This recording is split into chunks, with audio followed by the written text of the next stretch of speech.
Hello, everybody. Welcome to Nintendo Pow Block here on Boss Rush Network. I'm your host, the Enlightened Excited Eddie V. Joining me in the building, the cool and confident Mr. Corey Dirrig, Bossman himself. Hello, I'm here. Yay! Yay! It's an old school Pow Block. It is. We had some scheduling issues, and we frantically tried to put a show together, and then it turns out other things fell through, and I feel bad because I miss Jacob. He's just chilling at home doing his. I don't know what. Did you see his picture on Instagram of him swimming in a pool of G Fuel with an otter costume on? No, I didn't. You gotta go check that out. That should be the thumbnail of the episode, but he's not here, so I can't make it the thumbnail, but it's pretty funny. Oh, wow. Yes, everybody. It's pretty funny. We are kind of doing a special episode. Well, it's not really special. You have to work tomorrow, and we were supposed to record a standard def episode tonight. We're recording on Sunday tonight, by the way. We're not live. It's fine. But you had to work. Galatrad, wanted to do one, but we didn't want to do one without you, and then we tried to scramble, and it just... life happens, I guess, is the term that we use here, the phrase. And here we are. Oh my goodness. But it's just us. I see the picture. Mm-hmm. It's funny. Oh, wow. It's actually pretty funny. Yeah, some things came up, everybody. So that's why I said it's kind of like an old school episode. We do have topics. We do have a flow. It's the same show. It's just not, Dan and Jacob aren't here, and it makes me sad. That's all. Oh. Also, my head is super sunburned, so that also makes me sad. I should probably turn the saturation down on my screen so I look like a normal human being instead of a pasty Midwestern white person. But you're pretty fly for a white guy. No. Nope. You can have that back. What? Why you say that? I'm sending it right back to you. Express mail. I'm suburban though. Mixed with urban. A lot of people don't realize my granddad and my grandma on my dad's side was a mixed couple. They was interracial couple. My granddad was Caucasian and Native American, and my grandma was black. And they both met together in Mississippi, and had my dad, who was light skinned, who met my mom, who was dark skinned, and then they had me. And then Ed's here. Yes. Here he is. Which is funny because, like I said, some of the Varnells came from Texas. That explains a lot. And the males, I haven't met them personally. I don't want this to sound racist, Ed, but you're too dark to have family from Texas. You know what? I completely understand. I completely understand. Especially these days. Oh boy. Well, the thing I was able to find out that a lot of the males, they have a V pattern in their head. So when I got to see some of them, pictures of them on Facebook and everything, and this is way years before, and I'm still cool with them and everything. But I seen the V that I have, and I'm just like, yep, you're a Varnell. And we was all connecting the dots. And one of my cousins told me how one of the Varnells, the white Varnells, was able to get to Mississippi, which came from my granddad and everything. I was just like, oh, wow, I didn't know that history. So, yeah. So basically, everybody, Ed's just saying that he's white. I have some white in me. But yeah, what else can I say? Probably a lot. I mean, we're at what, 294 here. We've said a lot. We've said a lot on this show. Plus, with all the expansion passes and the plethora of other things we've done on the internet. You know what? Side tangent.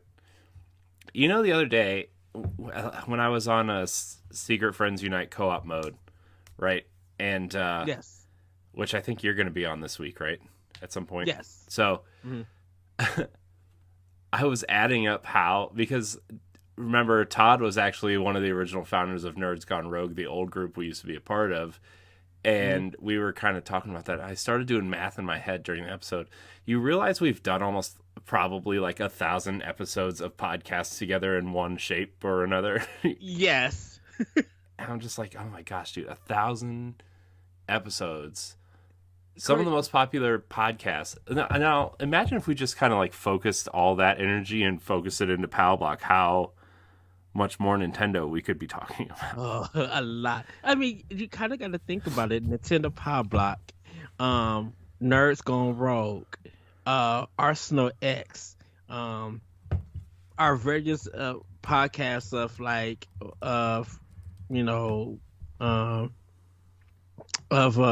Boss Rush Podcast and well, it's not even just that. You think of all the episodes that, like that small stint I was on World 1-1 with you guys, or like, optional opinion episodes, or one-offs, or watch-alongs, or reactions, or direct recap shows, right? Like, Power to Play, like all of that. God, dude, we're. What happened to us? Why? What's happening to us? Who let us on the internet? And not only let us on the internet, but did do this much crap on the internet. We're just oh boy. I think it's because going back is Nintendo voice chat. Just at that meeting on that forum on Facebook, and then us just chatting and looking at each other's content and everything. And it's just like, man, because of that, look at all the things that we have done throughout the 7 years we've known each other. Like, yeah. I mean, we've had a good run. It's time to be done. Goodbye. Oh, goodness. No, I'm just kidding. No. Man. No, we already had that discussion where we were like, hey, if we better hope AI gets real smart soon, because if one of us dies, somebody has to be uploaded to the internet so we can keep this show going. Might see it in our lifetime. We'll see. We was just chatting about that in our personal like text chat. I was cracking up. I was just like, "Are you going to use what I think you're going to use?" He's just like, "Yep." And I was just like, "Wow." But I guess, man, that's memory lane. I know. Also, I realized like not all the episodes of Pow Block are up on the feed for some reason. So sometime when I'm not busy doing literally everything else, I'm going to start doing that, because episode 300 is coming up, and that's a big deal. I think we've kind of talked about it, and it's been a roller coaster of sorts, we'll say. Yeah, I can say, I think that was definitely in the past. I always looked forward to doing Pow Block. I always, of course, World 1-1 and Optional Opinion and everybody else's podcast. I always look forward to that. But Ed just likes to talk to people, guys. I do. I actually do. And of course, I like to talk to people about Nintendo and video games in general. But mostly Nintendo. We're mostly Nintendo, yes. And because retro Japanese games. That only I somehow know. I was watching the podcast yesterday. I'm about to say Adult Swim, and it's not Adult Swim. You okay there? Yes. Ed's getting old, guys. He's got too many podcast memories in his brain. I literally do, because even I was watching our Sega discussion that just dropped for Expansion Pass.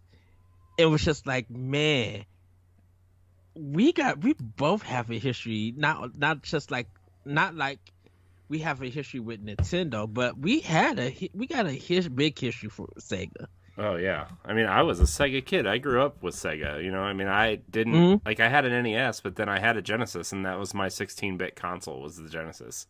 Right, and so and like everything Super Nintendo, unless it's Turtles in Time or Turtles in Time, you know, it's like, nope. Yeah, and like, because of my brother, that's how I had the Sega history with me. Definitely at arcades, I had the Sega history. Yeah, and I was just like watching, just like, man, Sega, just the impact of Sega themselves. I think I've never felt that Nintendo and Sega was competitive, probably because I own both systems, or I played on both systems, and I never had that schoolyard argument about them. You know. Oh, you on mute, Corey. Oh, I said must be nice. Sorry, my son is crying. I'm trying to be as quiet as possible and have it muted when I'm not talking. So that's but yeah, this is Nintendo Pow Block. Is it? Are you sure? I'm not sure. I feel like we both just had some kind of midlife kind of realization type thing coming about here. I'm just like, oh my god. Well, you brought up talking about all the work that we've done together over the years, and it's just it has me flashing back about just all of those times. And I know we talked multiple times about this, but I'm like, it's such a blessing, and I'm thankful to be able to do it with you and with other people. You know? Yeah, I mean, look, I know this is probably going to come up, especially with Pow Block 300 coming around the corner, like, just talking about stuff. But, like, I don't know. I've been so stressed out about a lot of stuff lately, like, with not just work, but planning 2 vacations and, like, getting everything together for Boss Rush stuff and Patreon and trying to figure out the best way to grow and everything. And it's just, like, it's really been taking its toll on me, to be 100% honest with you. It's just been like, oh my gosh, like, there's another issue here, there's another thing here, you know, we're not starting on time because my kids are staying up later. And it's just like, not that those are first world, oh my gosh, these aren't real problems, right? But like, when we just, like, tonight, like, when we just sit and talk and relax and have a vibe and just talk, like, especially like we used to, that stuff just kind of goes away for 90 minutes. And it's like, it's kind of nice, you know, because I'm not thinking about the next thing or whatever, even though I'm sitting here on my laptop trying to make thumbnails for the episodes that need to go up this week. But, I mean, you know what I mean? Like, it's just kind of like, is that remember when we used to do this and it was just like, we would get together and talk about Nintendo and that would be it. We'd be done for the week or until the next time we hopped online, because we would be bored. Because when the show first started, we tried to do 2 or 3 episodes a week, and it was really fun. But then we realized we had nothing else to talk about, so we were like, we should probably scale this back. So exactly. Well, I think it's, once again, it's just that free flow of a show, you know. And yes, everybody, we're gonna get to our Patreon producers. Are we? I don't think we are. No, I'm just kidding. We are. But we do have some questions, and we do have quite a bit of news.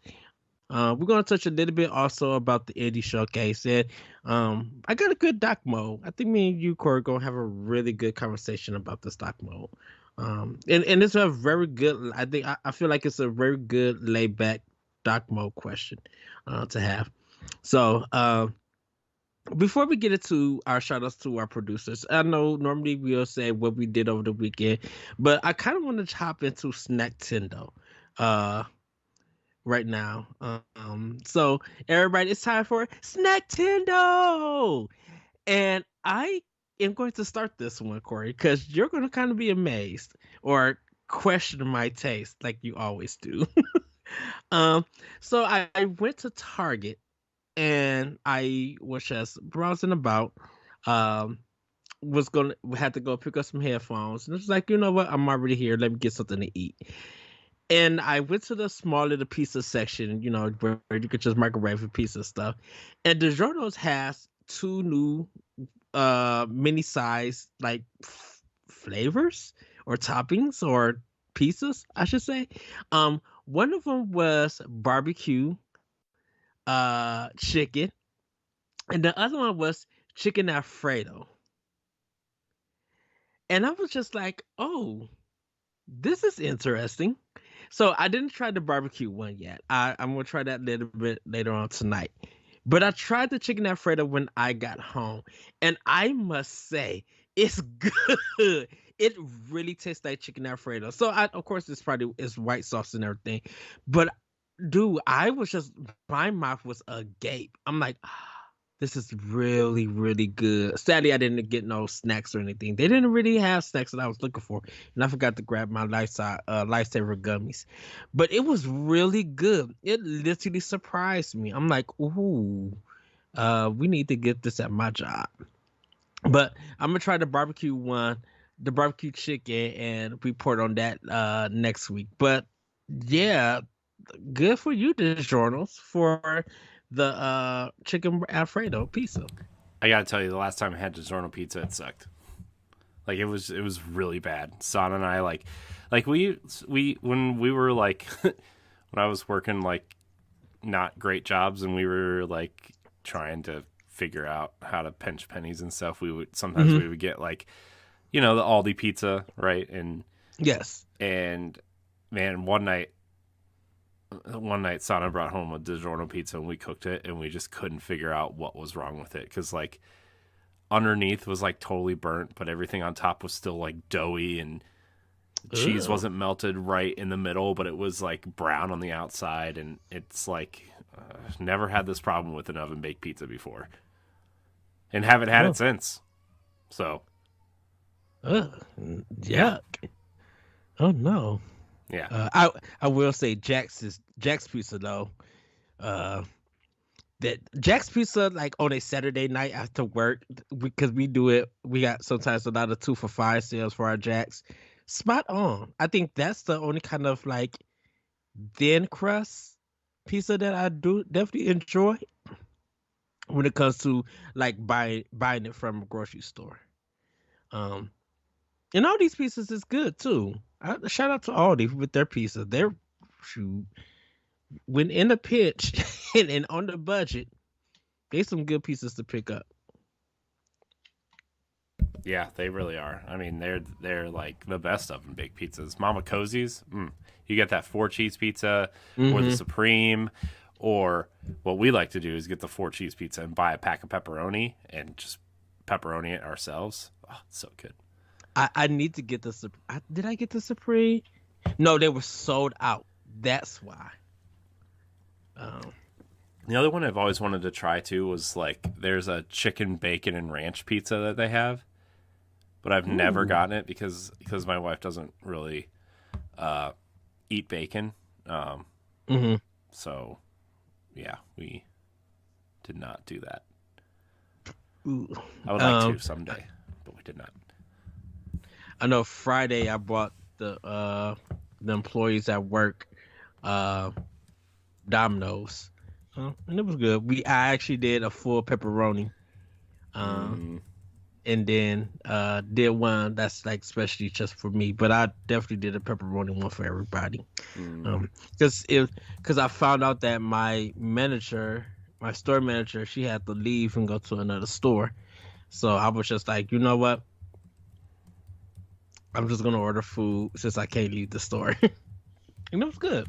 We had Domino's this weekend. We had Domino's last night.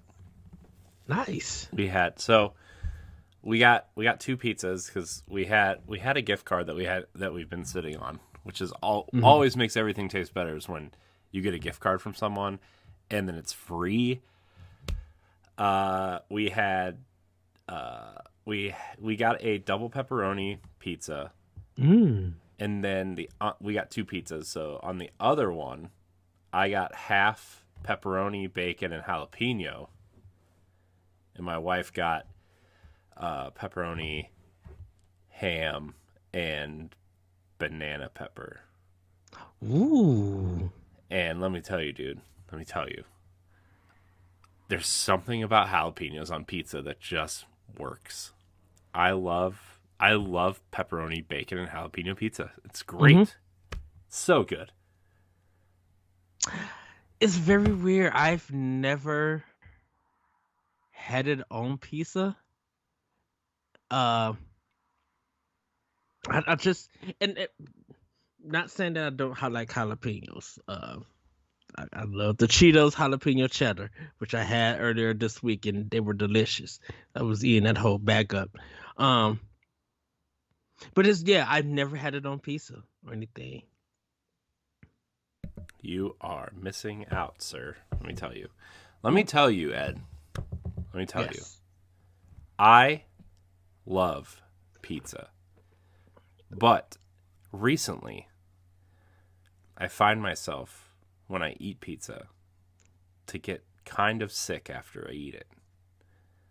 So I have to prepare myself mentally to be a little bit sick after I eat pizza. It doesn't matter where it's from. It doesn't matter. It does. No. It does matter. It doesn't matter where it's from. After we just had that pizza. No, I'm saying it's not Domino's pizza specifically that makes me sick. I'm saying, no, it does matter where it comes from. Okay. Don't give me this nasty Pizza Hut garbage, Ed. Don't give me this racist Papa John's pizza where they put the toppings under the pizza. Anyways, not having this conversation again. It just, I have to, mentally prepare myself and be like, okay, you're going to eat this pizza and you're going to feel like complete garbage afterwards. Now, granted, it might be because I'm getting older and my stomach just can't handle garbage food anymore. But, man, Domino's pizza is the best pizza. And I stand by it. Best low-level pizza, I'll say. It's not the best pizza. But I digress. Although, last week at work, we had a pizza from a place called Three Palms. And it tastes just like New York style pizza. I got the spicy pepperoni. It had a really fancy name, but I don't know what the fancy name is, but it was some of the best pizza I've ever had. I think what they did was it tasted like they put the crushed red pepper in the sauce. Ooh. And then cooked it that way. That's what it tasted like to me. Did you taste the pieces in the sauce, or it's just the flavor was actually in the sauce? The flavor of it was actually in the sauce. Ooh, that's interesting. Yeah. So I don't know how they cooked it, but it was really good. And it was the closest thing to New York style pizza I've had since we went to New York. And like I said, New York style pizza has ruined all other pizza for me. So I just expect mediocrity across the board. Which I've never had New York style pizza. Yeah, well, you're stuck in deep dish hell in Chicago, so. Hey. Hey. I think if you ever come to Chicago, we're able to hang out and have food. And shout out to you, Grayson. You have to be our tour de force. I think you would enjoy some of the Chicago styles. I just like food. To give it a hard time because there's a chain. I don't know if it's I don't know. It's got to be just an East Coast to Midwest type thing, but it's called East of Chicago Pizza, and their specialty is a deep dish pizza, and it just doesn't do anything for me.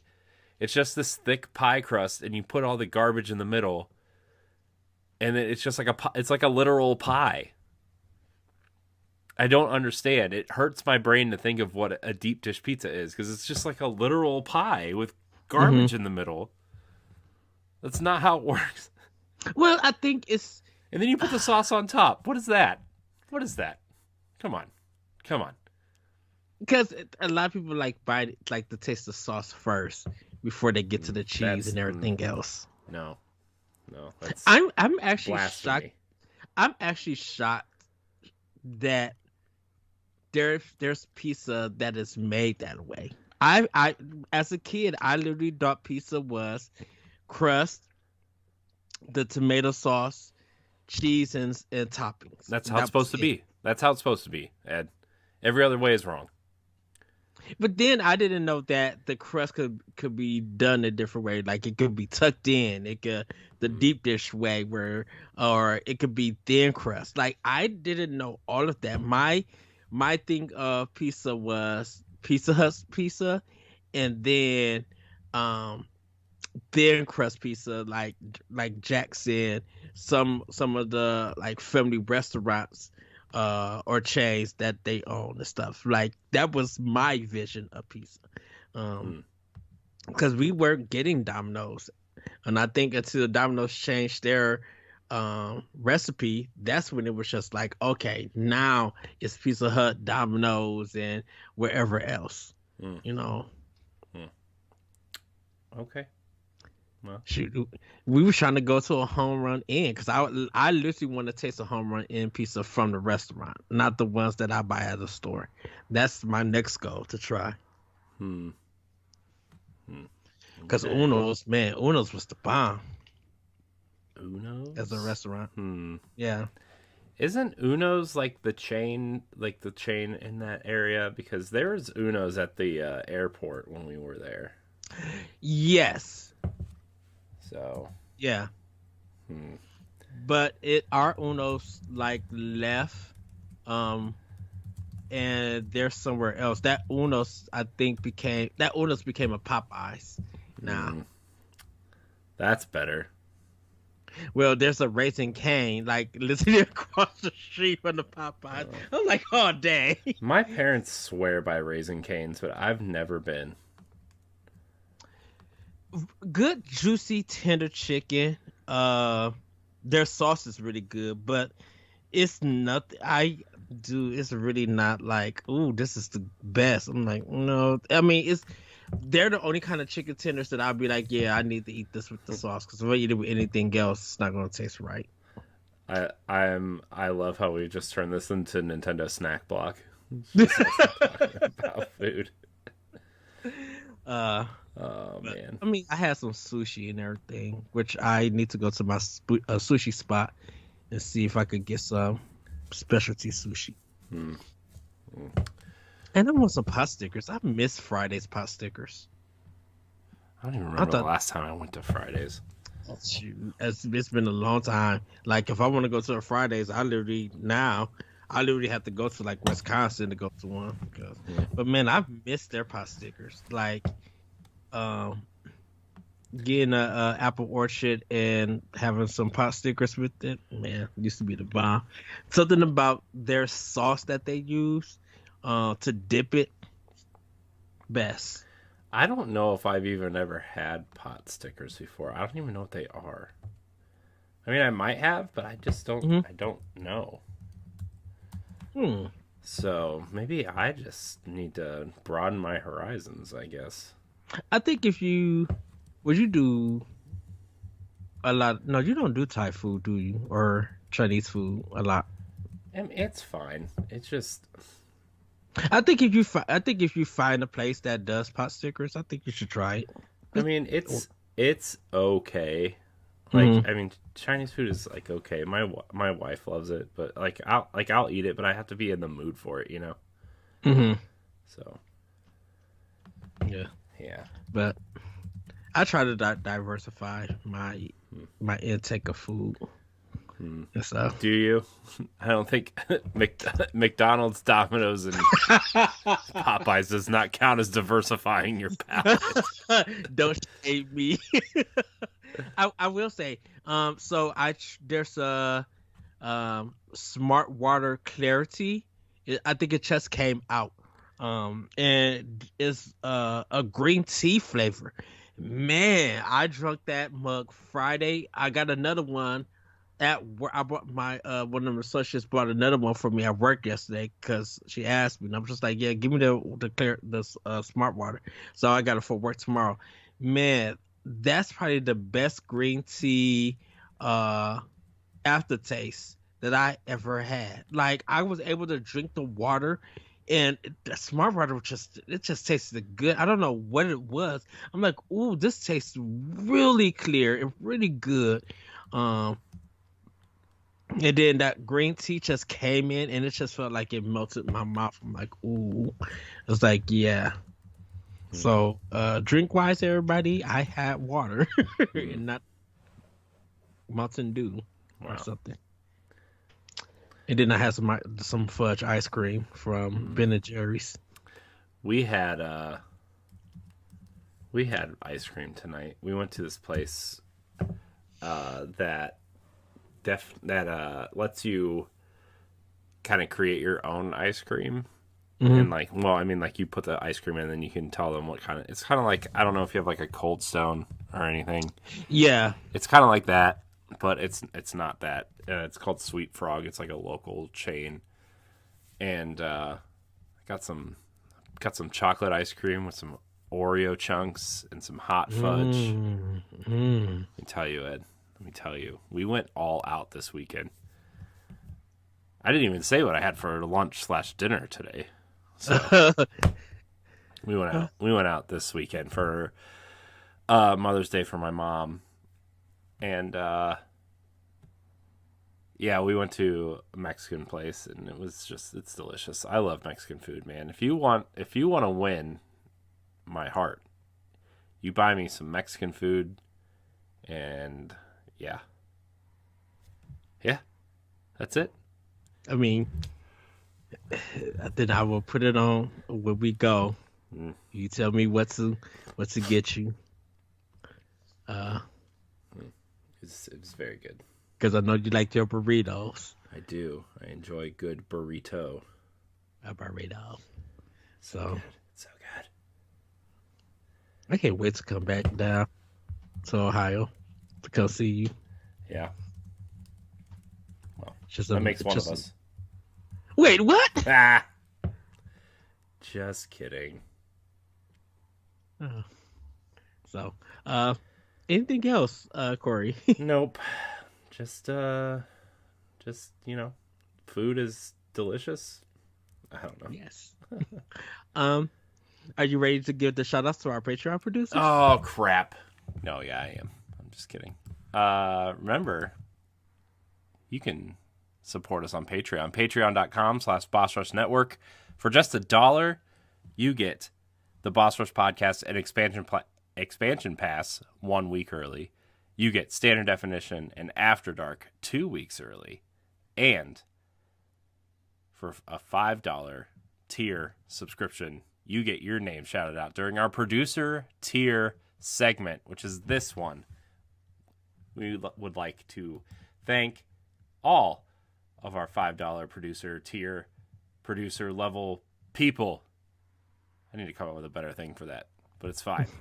Here are this episode's producers: Quentin Jackson, Rebecca Jewell, Adriel Munger, and my wife, Sana Dirrig. I want to thank all of our Patreon producers. I would like to thank everyone who subscribes to us on Patreon. We'd like to thank all of the people who listen to us on free feeds as well. You know, all of our content is made for free. If you subscribe on Patreon, you get a few perks. That's it. Yes. That is it.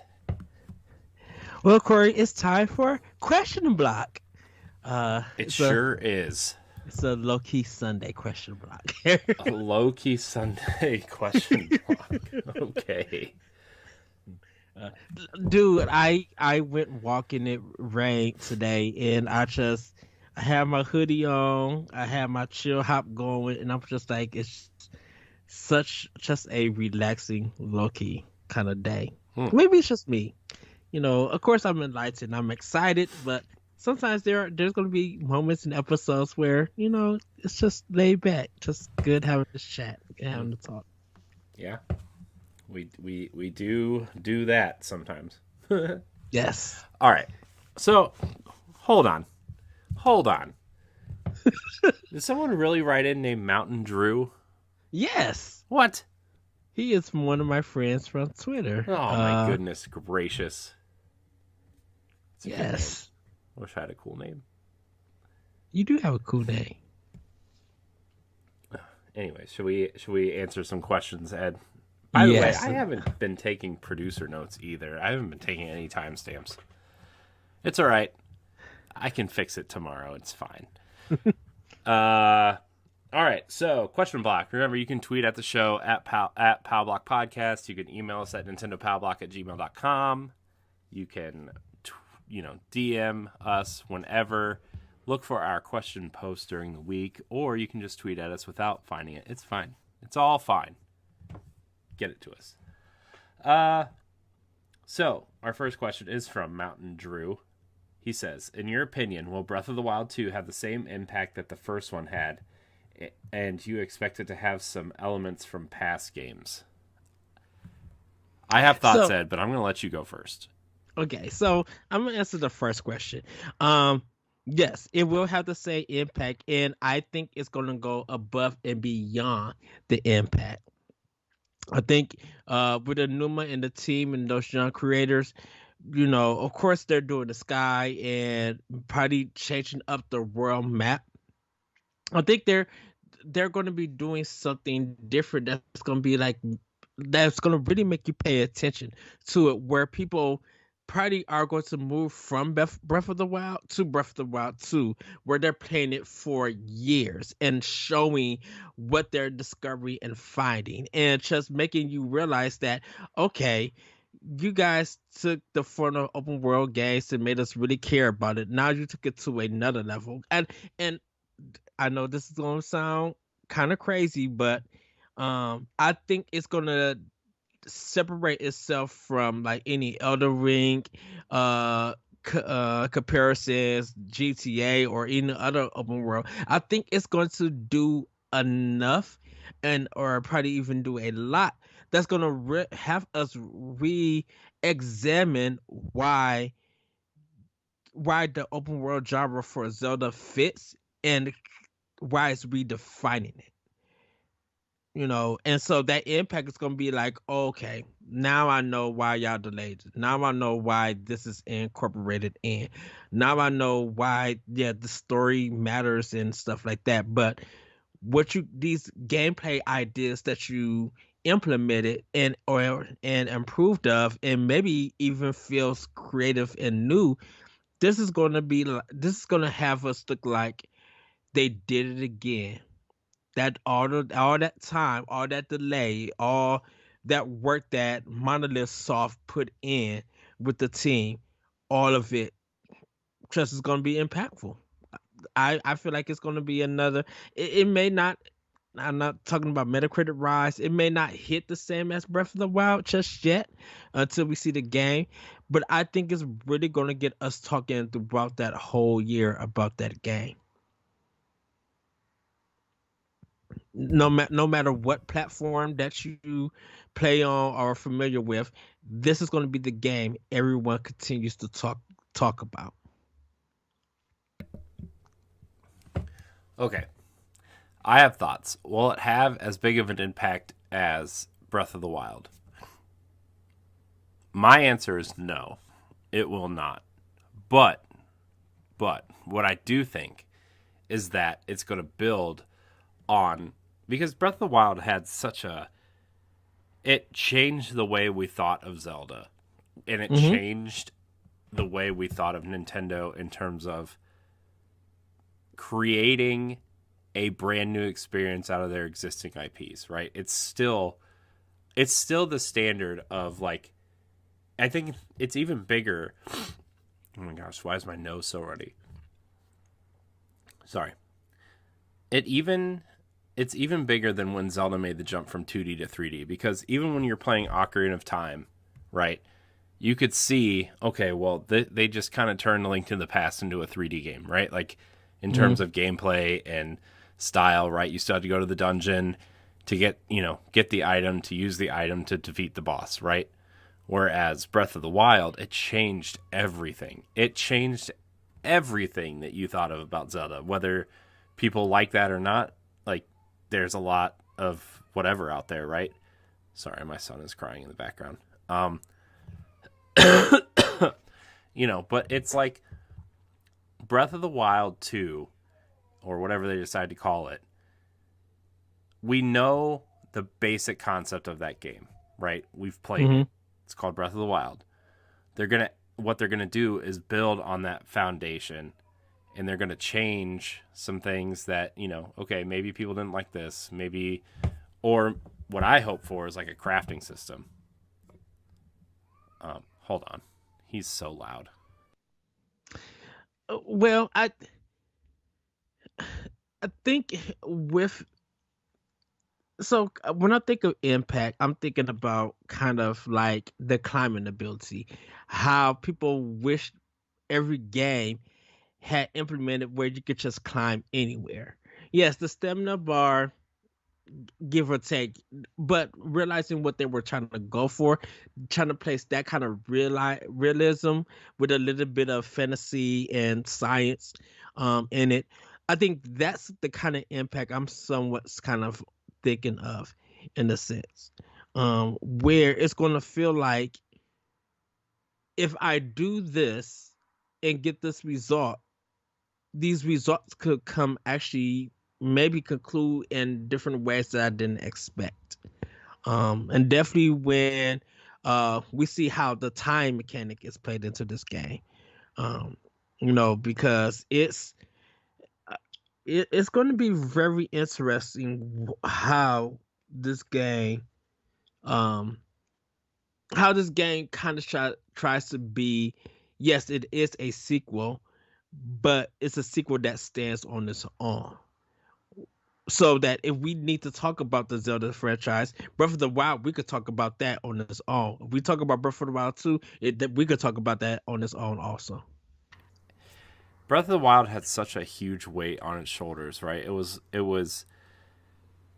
one of the most anticipated games for the Wii U, right? And it came out at the tail end, but also it was launching a new system. And as great as we all think the Switch is now, everybody was so down on Nintendo at that time that this game literally had to carry a brand new system, which yes, it did, right? And it changed the way we thought of Zelda. It really did. It had to not only carry a brand new system, it had to satiate the people who bought a Wii U. It had to extinguish the bad taste people had in their mouths from Skyward Sword and Twilight Princess. And it just had a lot that it needed to do to recover people's love for Zelda. Now, granted, I know people love Skyward Sword and I know people love Twilight Princess, right? I'm one of those people who loves Twilight Princess. But a majority of the gaming public, or whatever you want to call them, don't like those games.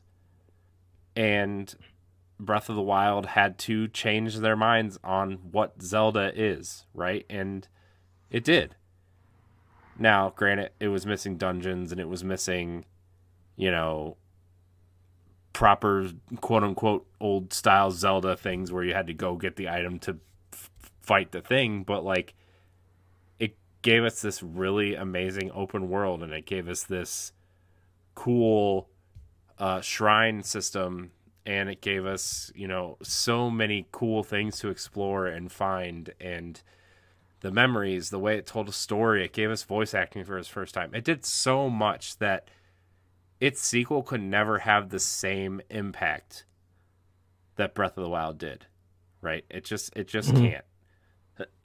But what it can do is build on that foundation. It can build on what made Breath of the Wild special, and it can start bringing back some of these things that people missed, like proper dungeons. That was one of my biggest critiques of the game. Is like the Divine Beasts were cool, they were interesting puzzles, but they were essentially just giant shrines, and I miss the classic Zelda dungeons. Now, granted, my solution to this, I don't need the like, oh, well, you need the boomerang to finish this dungeon, so let's go find the boomerang in the dungeon to finish the dungeon, right? I don't need that. But one of the other biggest critiques of Breath of the Wild was the breakable weapons. My thought was, you don't have to do the dungeons, but the dungeons give you an unbreakable version of a weapon, right? An unbreakable boomerang, an unbreakable, I don't know, hook shot. I'm sure the hook shot will be introduced in this game because that's something that was missing. Just like unbreakable versions of these weapons, which I also think they need to bring crafting in because I think that would be a great concept for this game as well. But, new moves, like we saw him kind of morphing himself through a rock, underneath a rock and morphing up to the surface, right? Yes. So, I don't know. I think there's a lot of cool things this game could do. We've had a lot of conversations about this, but now we kind of have more footage that we can kind of speculate on things, right? Where the Master Sword is like melting away in that one footage shot that they showed us, right? And yes, that kind of changes some things that I was thinking, but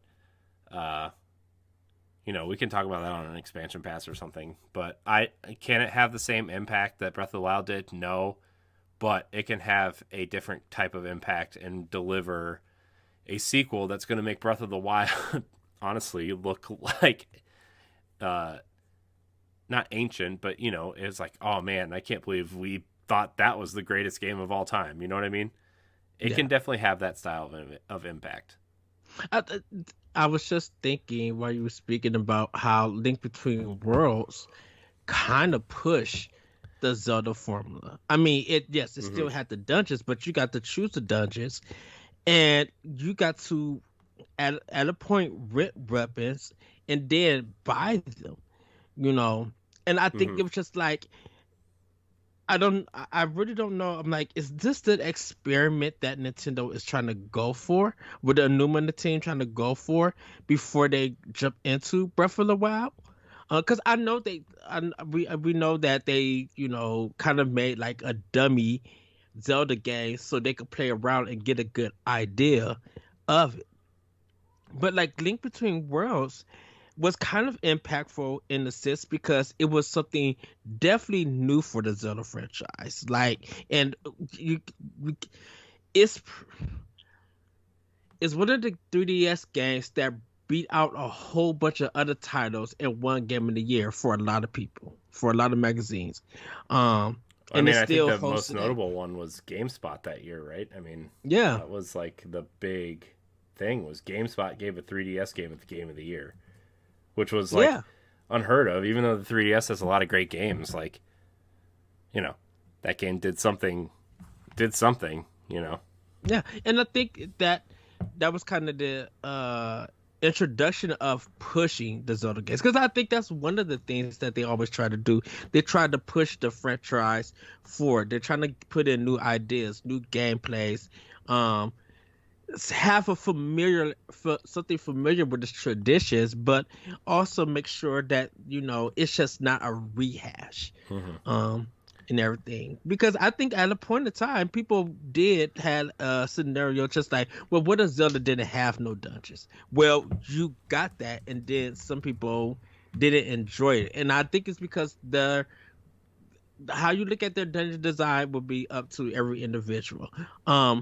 But that dungeon design, those dungeons have been ingrained not only in the Zelda franchise, but to those players. So whether you think it's cool or not, having stuff taken away from you from a series that's been like so familiar and ingrained and everything, it really changes the whole like perspective of it. And you kind of be like, how do I adjust to this? Or can I ever adjust to it? Mm-hmm. You know. Yeah. Yeah. No, I think Breath of the Wild 2 is going to do something really unique and really special, and I just hope people really enjoy what they're. I hope people understand that it's never going to be classic Zelda again, for better or for worse, right? Like I think that's what remakes and remasters are going to service. You know, like the rumored Twilight Princess and Wind Waker remaster that's supposedly coming out this year. Yes. Which started up again as soon as Breath of the Wild got pushed. Which, with all these games getting pushed out of 2022, I think that would be a great thing to have in October with nothing coming except for Gotham Knights, which people have opinions on. So, we'll say. yeah. So, which, man, got the night. Literally this year, dude. It really is just got the Knights, Hogwarts, and Forspoken. yeah. Like those are the only like 3 big AAA titles that we know of coming this fall. Mm-hmm.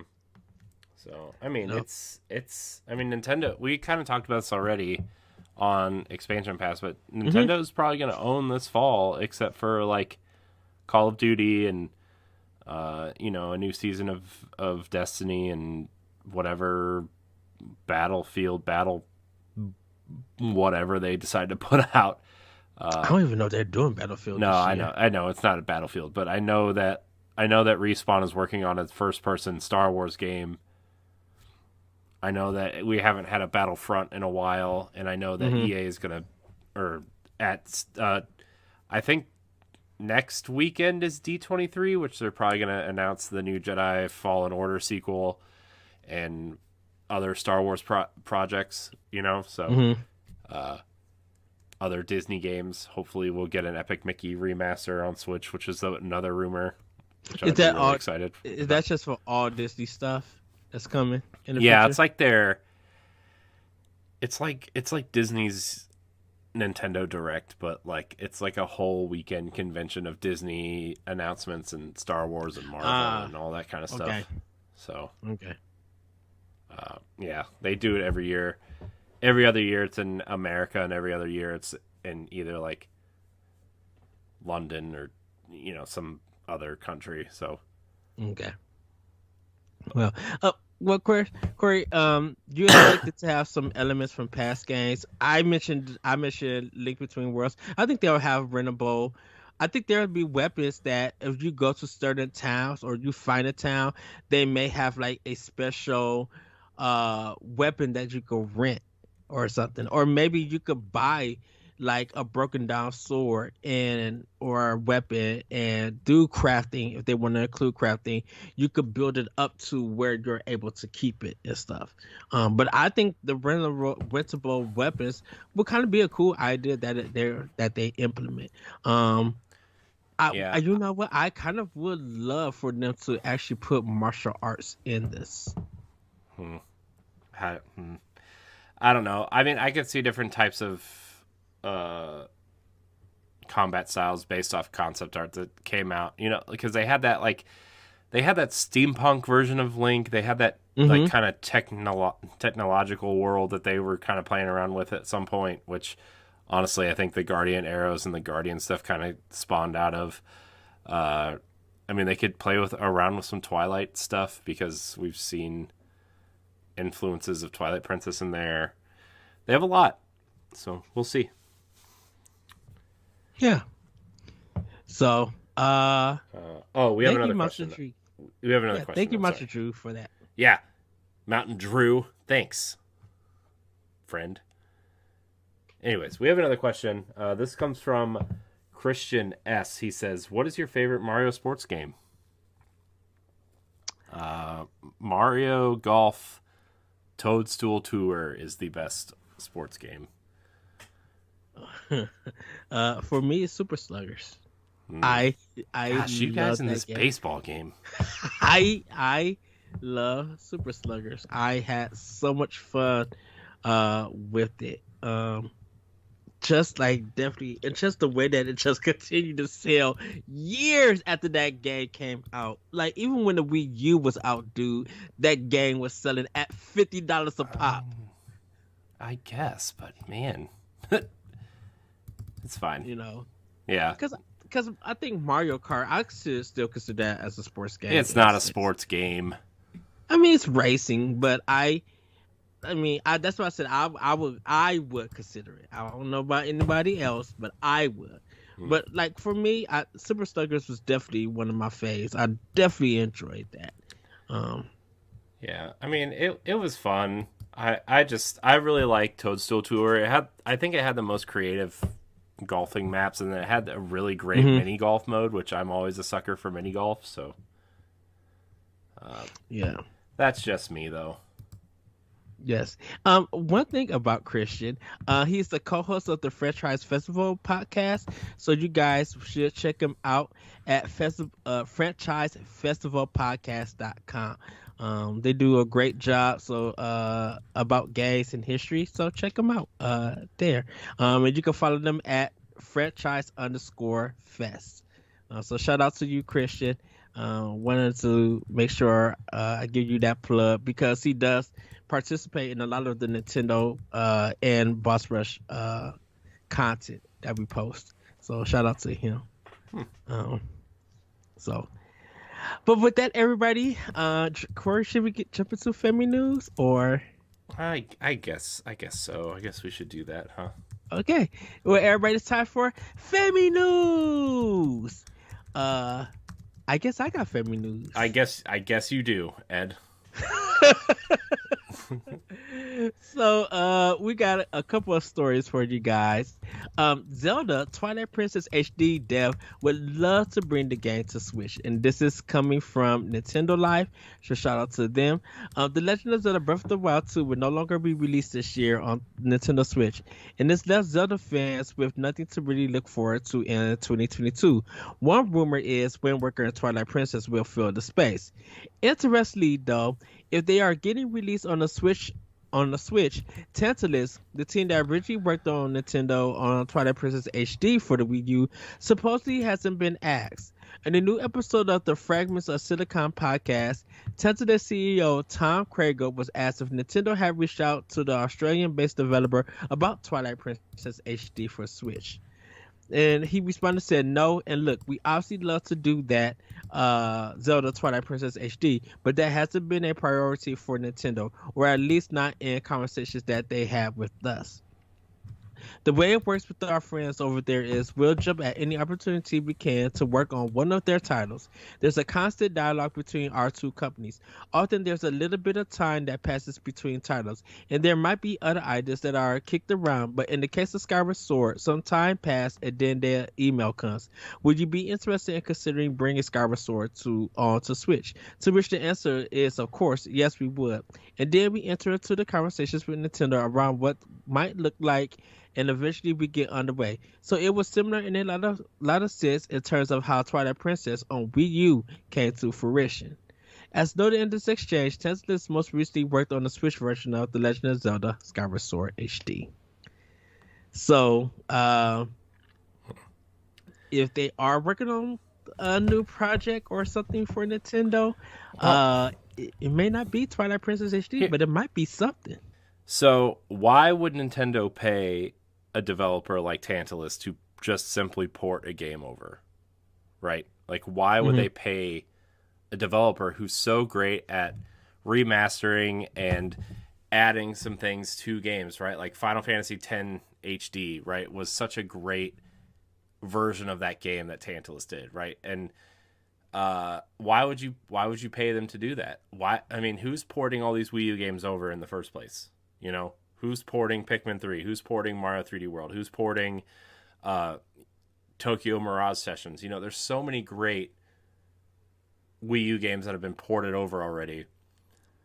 Why would you waste that talent at Tantalus to do just simple port? I think what you need to do is say, hey, you know, we would like you to remaster one of our other games. I think that Nintendo can do this in-house and pretty quickly, right? And The rumor is it's already done. It's just shelved to fit into a space where they can, if they need it, if they have a lull in releases, they can kind of shove it out and do that, right?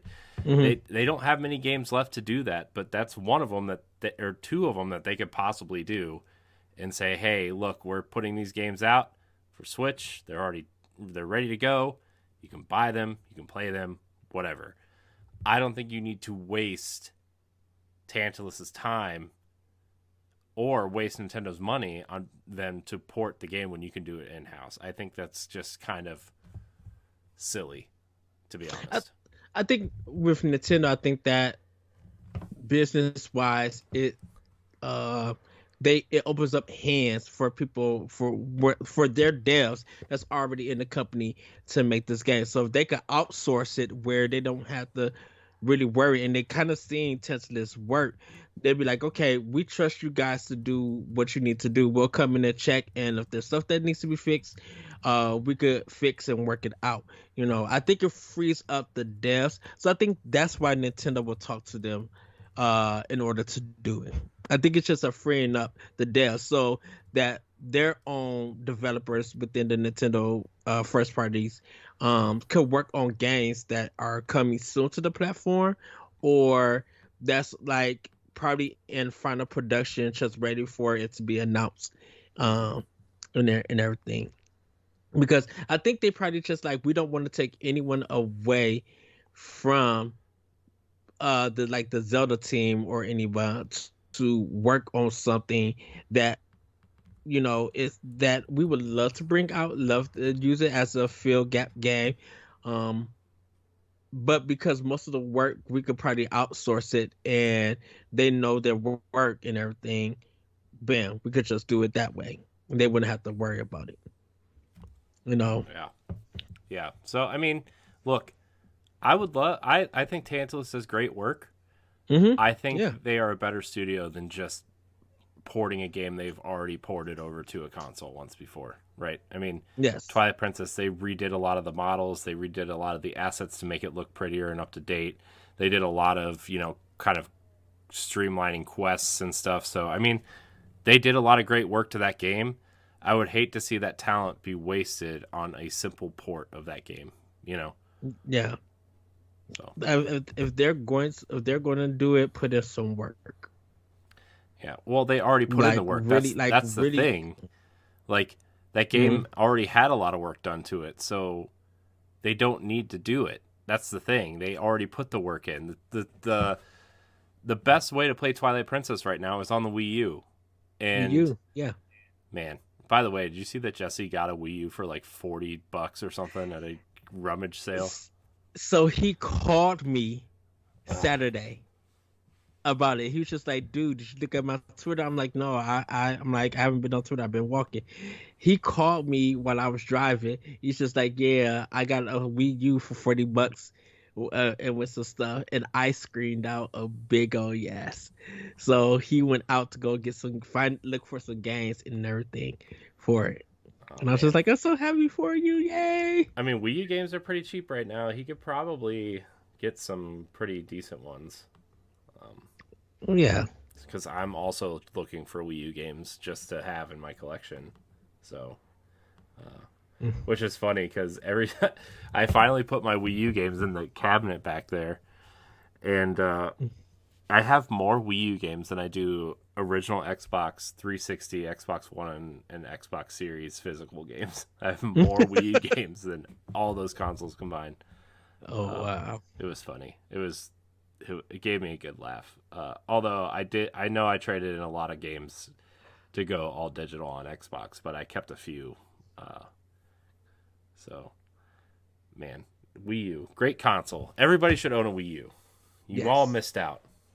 Guess what? You missed out. Okay?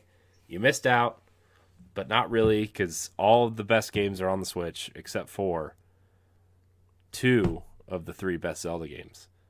And the best Xenoblade game. Yes. Well, we're going to move on quickly to Nickelodeon All-Star Brawl reveals 2 new characters. They're going to have Jenny Wakeman from My Life as a Teenage Robot, Hugh Norton from Jimmy Neutron, Hugh Neutron, I'm sorry, from Jimmy Neutron, and Rocco from Rocco's Modern Life. Jenny is available now, and you guys could check her out. She has alternative skin and a move set.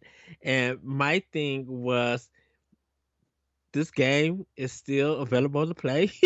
And I told you, anyone... yes, it's very popular, but we don't talk about it because we're not 12 years old.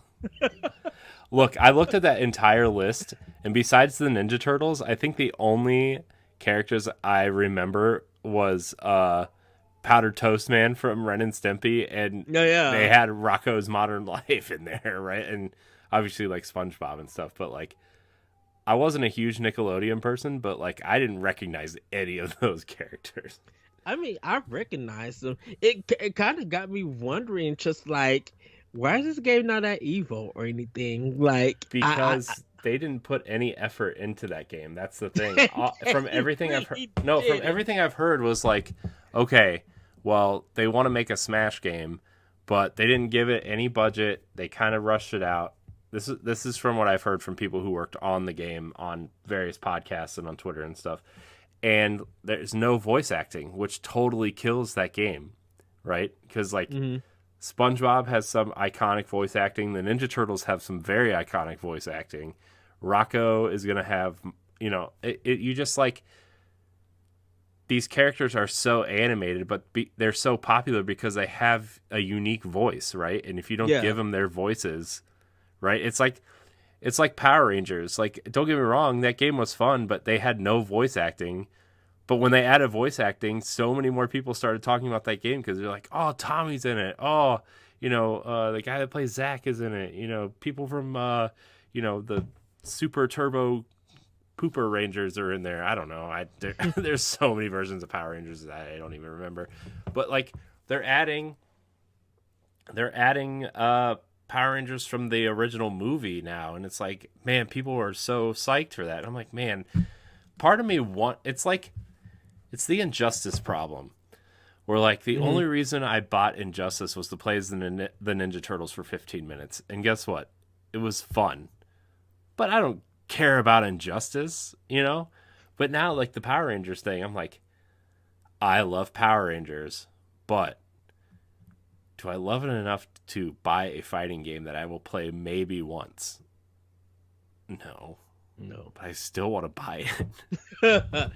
In other words, we're waiting for a good discount sale, like a deep discount sale. But the thing is Power Rangers on sale all the time on Switch. It's on sale all the time. It's like we're waiting for the Mortal Kombat 11 $14.99 kind of sale. I gotta tell you, dude. Side tangent here. Roll with me for a minute. There are games on sale literally every 2 or 3 weeks, and they're on sale for 3 weeks, and then they're not on sale for 1 week.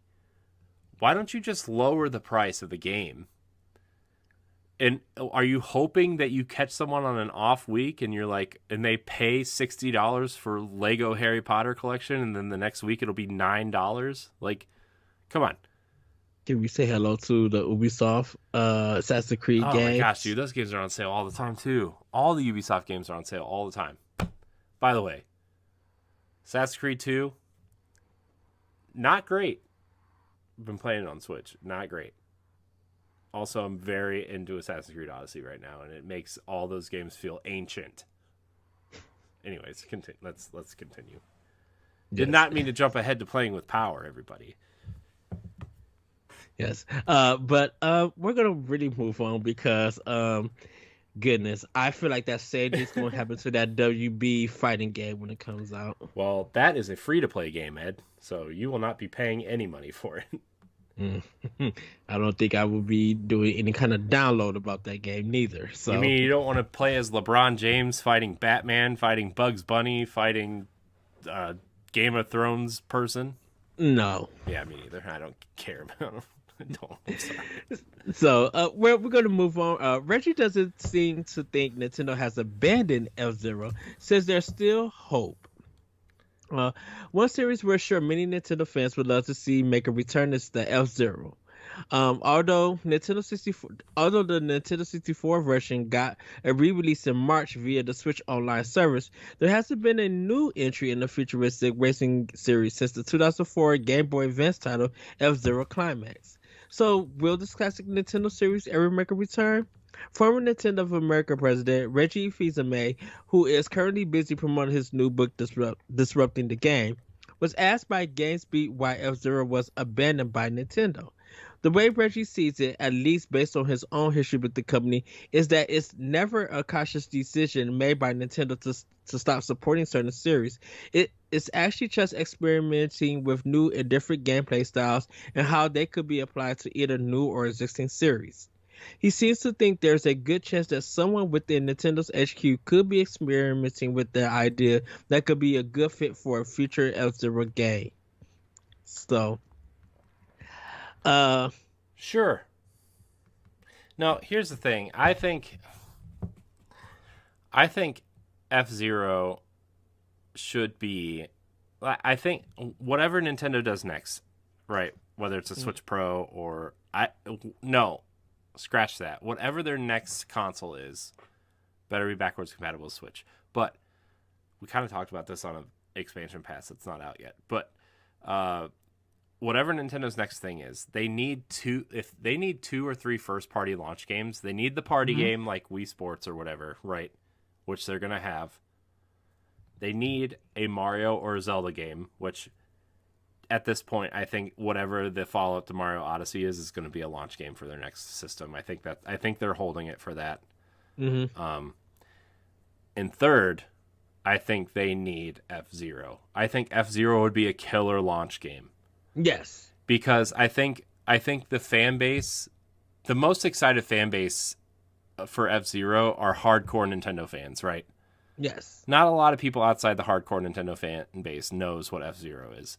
But you want to grab the people who want to buy your console right away. F-Zero is a game that you launch next to a Mario game. And if people go and buy all 3 launch games, right? Let's say, yeah, I mean, I think F-Zero is a perfect franchise to have as a launch title.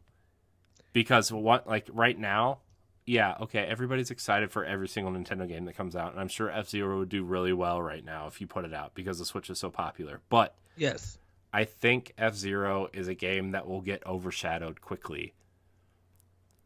And I think you need to give it a prime platform for it to succeed, and what better way than to launch a console with it?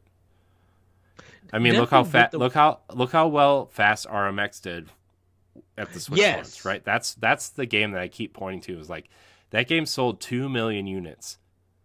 Fast RMX sold 2 million units. Yeah, like it's a phenomenal game. Yeah, and they pitched it as an F-Zero game. Remember when it was Fast Racing Neo or something on the Wii U? Like they pitched Nintendo on it. They're like, "Hey, we know you're not really doing an F-Zero game right now. Can we do one? Here's our pitch for it." And Nintendo declined, so they made their own. But like, that was the pitch.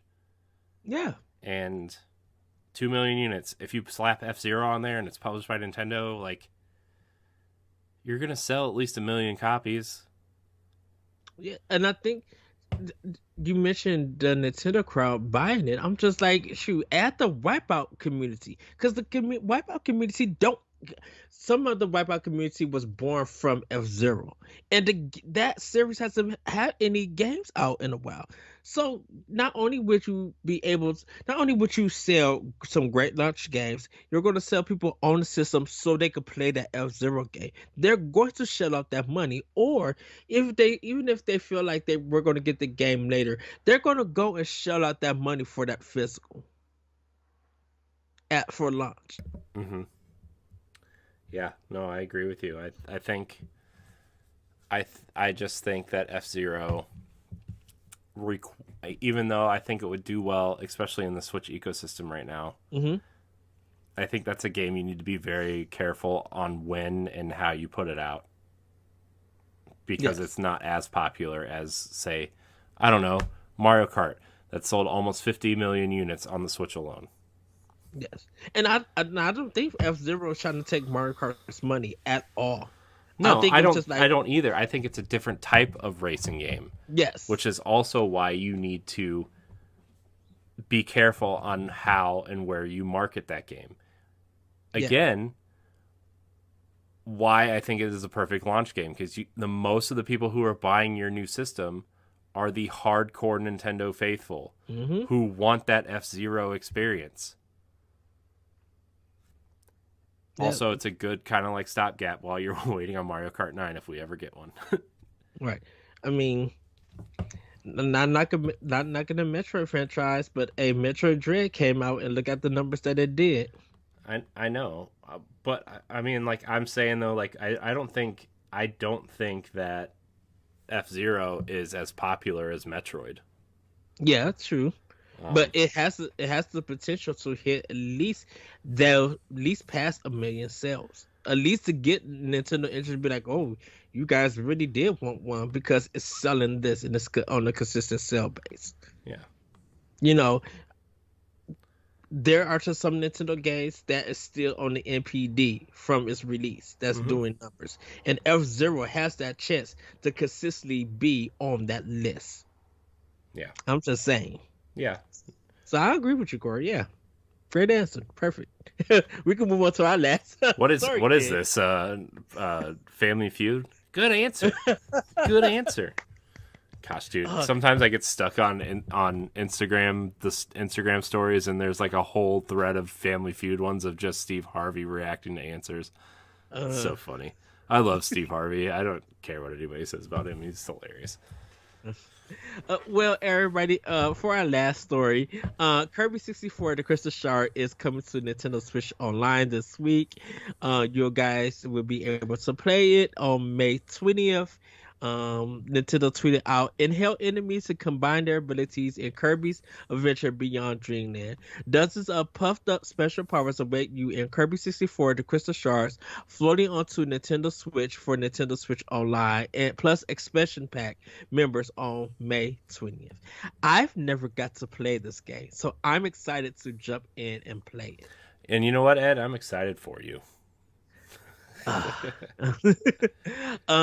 Japan is getting custom Robo, so that's kind of interesting. But yeah, I'm excited to play Kirby 64. Like I said, I never got to play, and I do enjoy the Kirby series. So you're not gonna? Would you try it out? Did you ever get a chance to play, Corey, or see it in action or anything? I mean, I had it on the Wii Virtual Console, and it was okay. I mean, I don't know.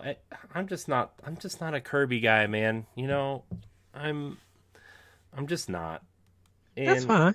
I feel bad sometimes when I say that, but then other times I'm like, I don't have to like everything, you know, just because a fan base wants us to love everything. Because like, I don't love everything that Nintendo does, and I think that's why you and I have worked for so long, is because you're the eternal optimist and you're the fanboy, and I'm just kind of like the realist, you know. I just like I can't. It's not for me. I might try it out so we can talk about it the next time something happens, but oh, good news though.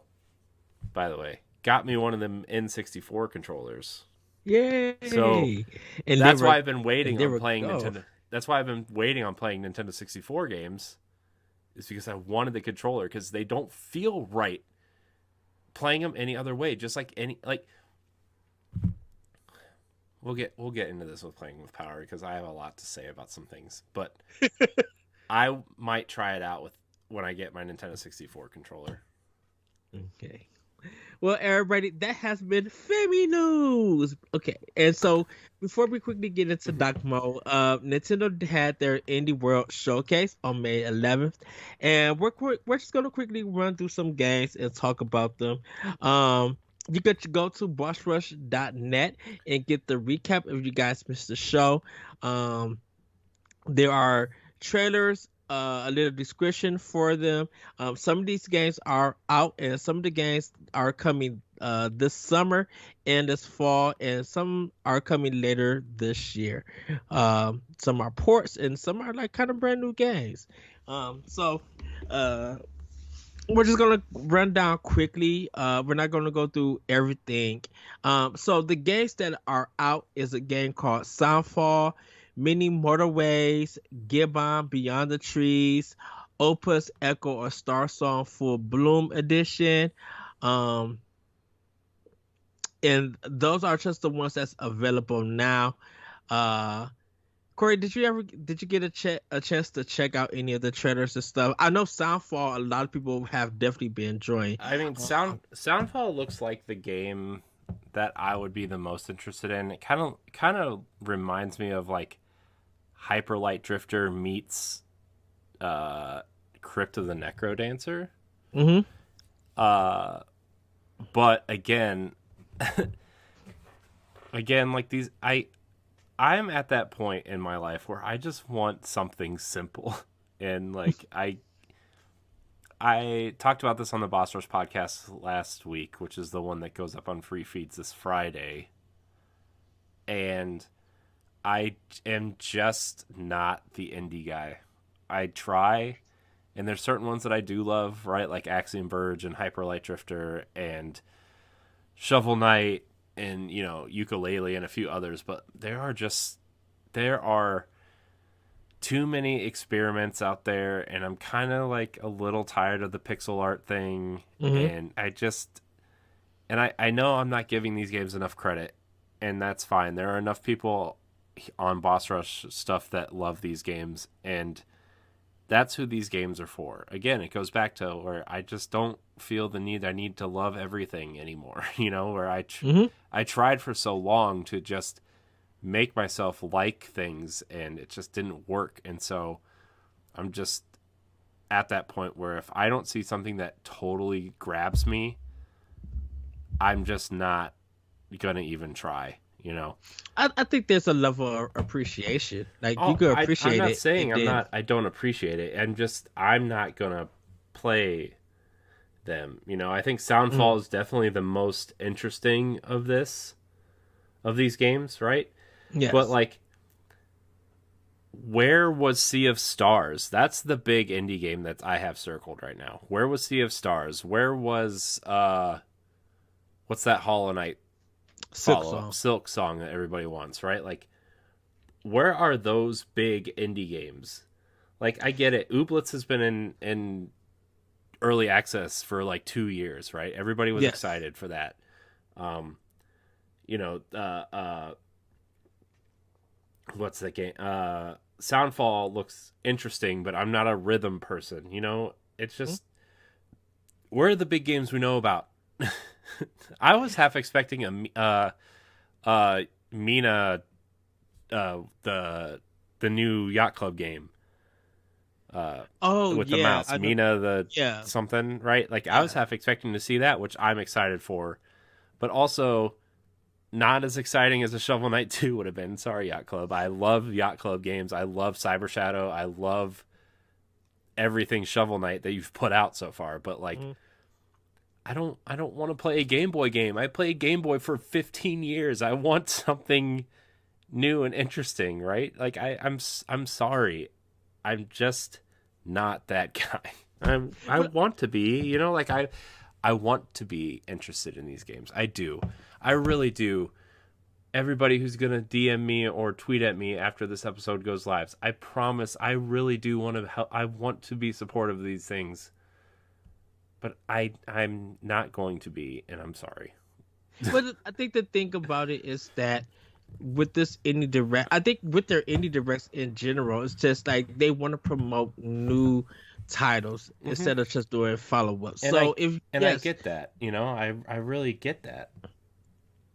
But well, we're gonna go on with Weber Strand. It's releasing on July 21st. It's a great artwork with this one. It's a heartfelt interactive story where you can take control of a young investigator, Casey, who will meet various characters on a flying ship that serves as a hospital. Very great thing. Item Manager, not much about it, but that's coming on August 25th. It's kind of like what you're managing. idle. There are games that's planned for the summer. Silt, which looks really good. Everything is hand drawn, in a monochrome way. Really, really good. That's coming this June. Corey, you mentioned Ooblets. This game has been on Windows and Xbox One, but now I think the full version is coming out this year. Elect Head uh, is a game where you kind of like touch stuff to keep the electricity on. But when you throw, there's gonna be points where you need to throw your head to connect to make that other side through the electricity, and you only got 10 seconds to get it. It's a puzzle platformer. It looks really cool. I'm excited to see it. Totally Accurate Battle Simulator Tabs is a physics-based battle simulation game. We Are OFK is a music interactive narrative. I know they showed this at PlayStation State of Play. So I wonder, is it now just like, because the game isn't out yet or anything. So I wonder, is it just hitting different platforms all at the same time? Curse to Golf is a golf game. One Shot World Machine Edition is a top-down surreal adventure puzzle game where you play as a child who must restore a long dead son in a mysterious world. I've never heard of this. So I'm assuming that it's been an earlier version that came out, but just never heard of it. Games planned for the fall: Batura Lost Haven. It's an action RPG. Guidebook of Babel. And then there's some games for the future: Wild Frost, Gunbrella. I love the name Gunbrella. And this is from the makers of Gato Roboto, like black and white Metroid game. Very fun game. Brings us Gunbrella, a Punk action adventure where you'll shoot and block with your Gunbrella while on your journey of revenge. And this is planned for 2023. Cult of the Lamb, Another Crab's Treasure. It's kind of a Souls-like, well, a shell-like action game that you take control of a crab and you must find the right shell to help you battle other aquatic enemies. Your battle opponents and take their shells to become stronger. Like they say, another crab's trash is another crab's treasure. And this is planned for 2023. And they ended the show with Card Shark. And it has over 20 games. So you guys could watch it if you like. Like I said, go to bossrush.net and you guys can check out the indie showcase and their trailers and read more about them. Yes. Yes. I thoroughly enjoyed it. A lot of people were kind of disappointed in this one. Well, I just think there's a lot of indie games that are kind of high profile that we didn't see, and a lot of people are expecting them, right? Or even like a almost like a Tunic release date or something, right? Like, I mean, I know Tunic is has a Xbox kind of exclusivity deal, but those only last about 3 to 6 months, right? And so yes, I'm really shocked we didn't see Sea of Stars there, or Silk Song, or something else. Well, I think it's the developers just, I know it's probably Nintendo not asking them or anything, and those developers are probably just like, well, we really don't have nothing ready to put together to show you guys, so we're going to pass, and maybe later on in the year when it's time to update and show everybody, we'll go from there and show it. Because Team Cherry, they did that with Hollow Knight. It took a long time. They kept delaying the game before Switch. So if they're not talking, hopefully they'll be talking later on this year. And they're a small team, and I think that's the one thing about it, is that when these indie games come from a small team, I think they're just excited to be in the indie showcase because they know that it's going to get people talking, or at least interest in it and stuff. And then when more information gets ready to release, they'll be able to put it out and go talk about it. So I think it's just, it may be this one, probably people didn't enjoy it because it didn't meet their expectations. But I think for the developers and everything, I'm happy to see the games that they brought in. There's a lot that I'm looking forward to pick up and play. It's something. So we're going to get into doc mode, everybody. Normally, Elite Block agents, we would get ready for E3 and predict announcements for the showcase. Since word of a Nintendo showcase hasn't been announced yet, I thought we would have an open conversation about Nintendo's impact at E3, past and present, a little history of Nintendo's space world, and if trade shows for Nintendo is great for business. You ready, Elite Block agents? Let's go. Well, it's just actually me and Corey. uh, so I kind of wanted to ask you, Corey, like from past E3s, hearing about Nintendo or watching about Nintendo, like how impactful have they been for E3? How impactful have Nintendo been? Has Nintendo been? I mean, yeah. I mean, if you want to go the other way, they've been pretty impactful on taking it down because of Nintendo Directs, right? I mean, Nintendo they kind of started the digital delivery, like the direct delivery system, right? Where the Nintendo Directs aren't presentations anymore. And I think they started that because of not just the Nintendo Land stuff, but like when they revealed the Wii U, they had that big Nintendo Land set, right? And like they promoted Nintendo Land and they were showing it off and everything. And it was like, well, that's so much money going into this set to like, it's really a lot cheaper for them to just make a YouTube presentation. Plus, you get it direct to your fans. There's no chance of script slip-ups. There's no chance of games kind of, like I think another reason was, remember when Miyamoto went out there for Skyward Sword and he was using the Wii remote and it wasn't working correctly because they didn't account for all the stage lighting and photography and everything, and it really messed up the demo. Like, yes. Those are the things that I think about when Nintendo started Nintendo Direct, and it's like they now have a very nice curated system of how they deliver the products to fans, and everybody's always looking forward to the next Nintendo Direct. Everybody's always like, what's the one more thing? What's the big announcement? What games are going to be here? And there's all these crazy predictions on the internet, and 90% of them don't come true. And,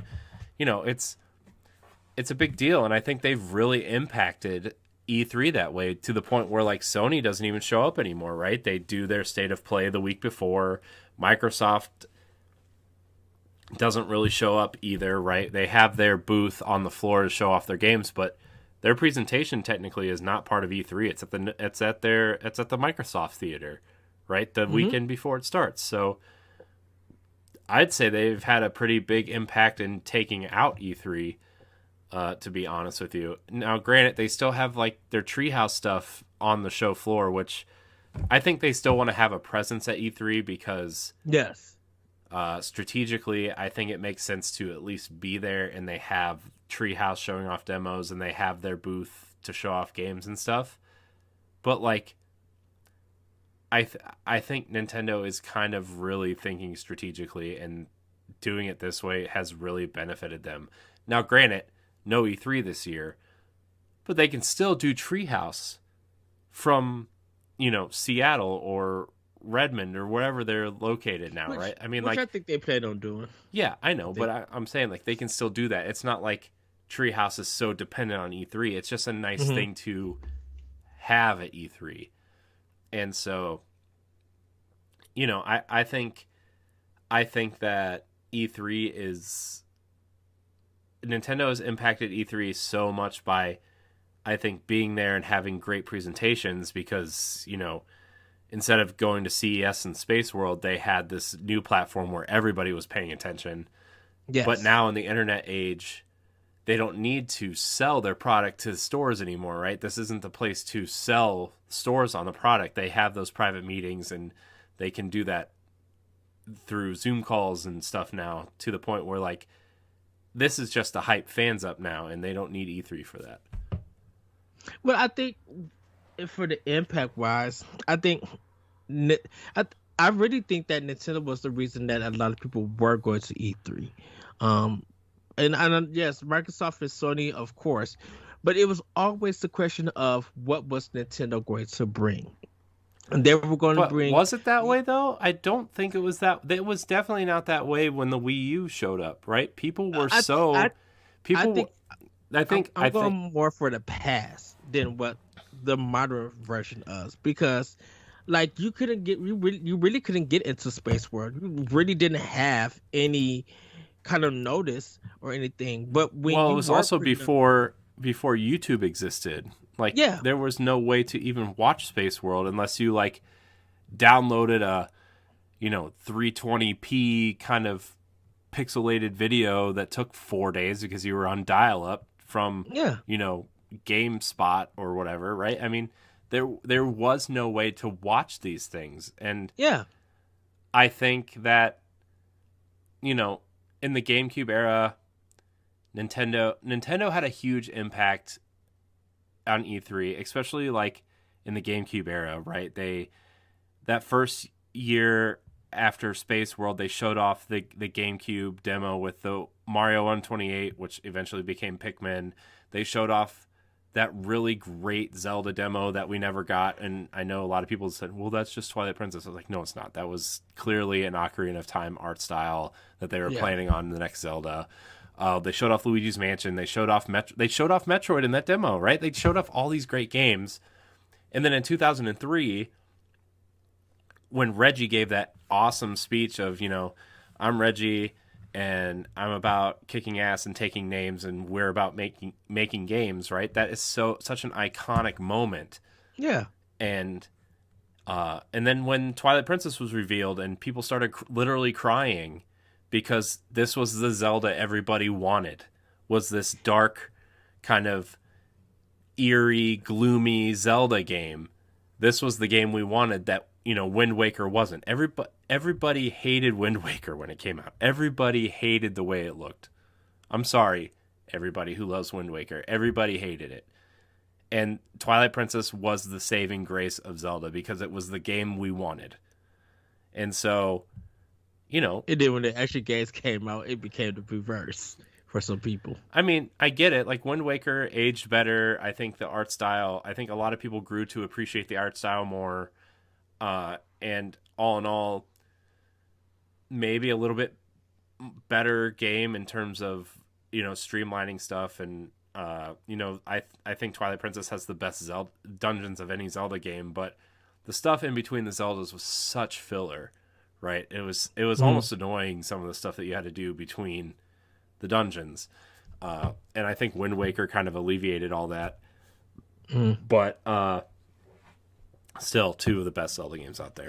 Well, when it comes to Nintendo's impact for E3, like even before like the streaming and the video stuff, like when people were getting magazines like EGM and Game Informer and GamePro, people will always go to the Nintendo section first before they went through everything else. And regardless of how it was graded or anything, people they wanted to know, what did Nintendo show? What was the talk about this? Because yes, when Microsoft and Sony came along and started doing their things, yeah, they had the big triple A games coming to their systems. They had some good first party, but you weren't flipping through magazines or trying to check news for any of those, because it was just like, what did Nintendo show? Now, it was always up and down with Nintendo.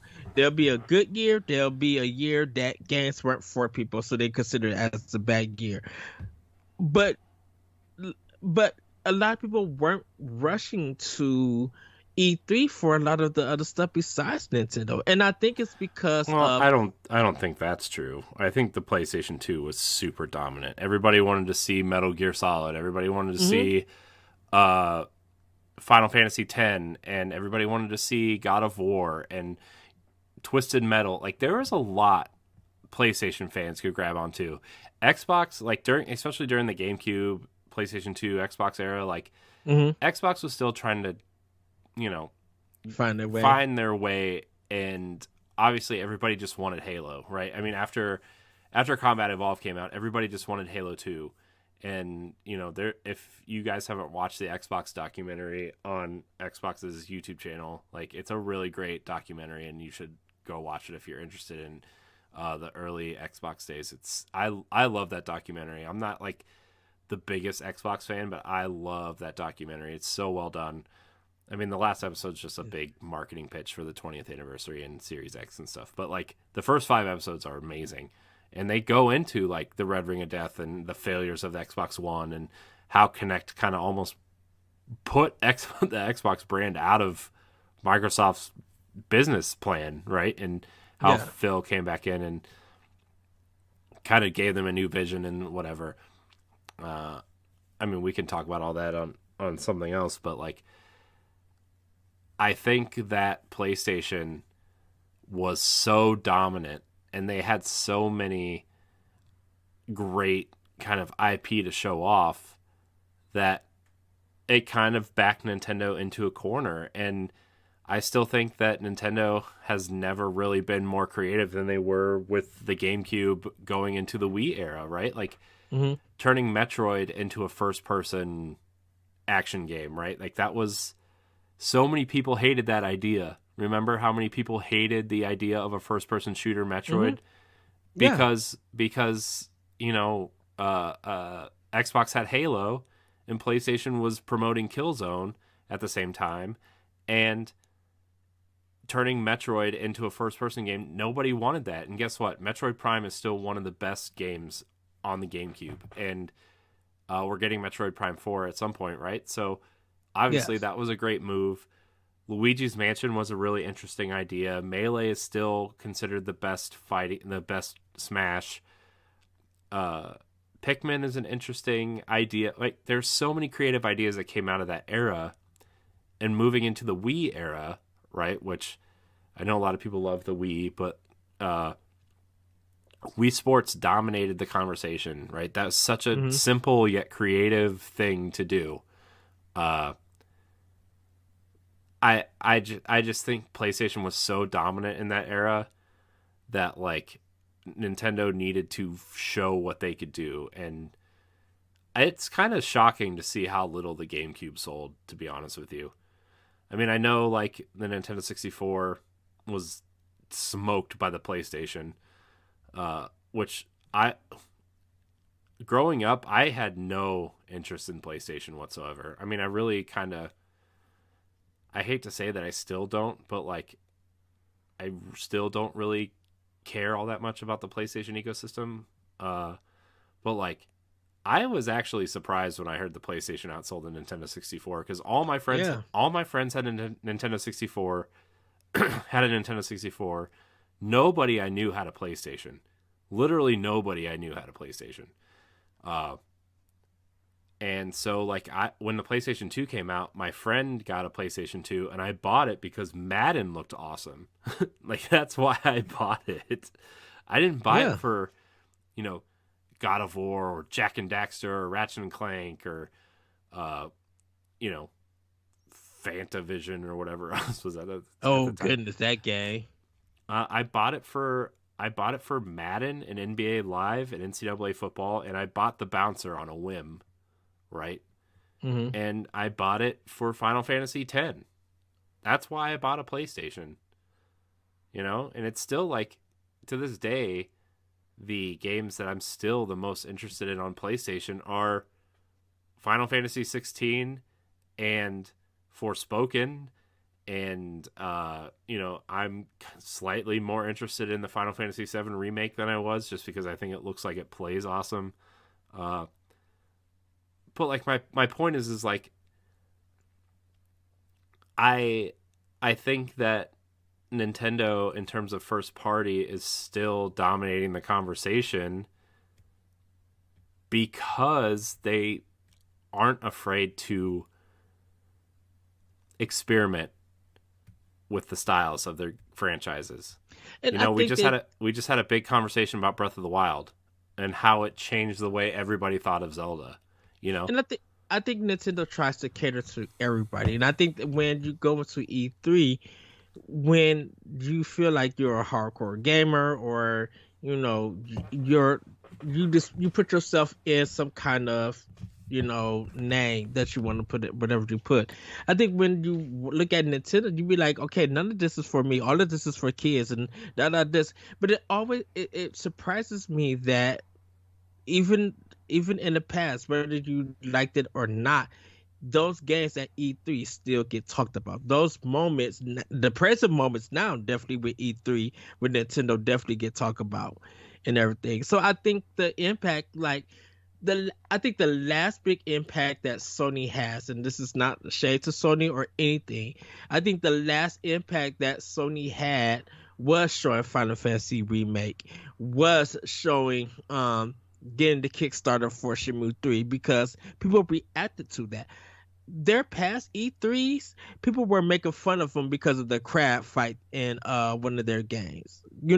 People were making fun of Daytona USA, oh no, Ridge Racer and stuff. Yes, people. I'm not saying that Nintendo wasn't made fun of because of Wii Music and stuff. People were making fun of Mm-hmm. and everything. Like I think it's just like when you think of moments of E3 and just its impact, Nintendo has always brought something different and very creative that would keep you on your toes. I think that's why they kind of been impactful, is to keep people on their toes on what are you going to bring, whether I like it or not. I love this guessing game that you're going to be bringing, Mm-hmm. you know, and I think that's what we kind of expect from Nintendo.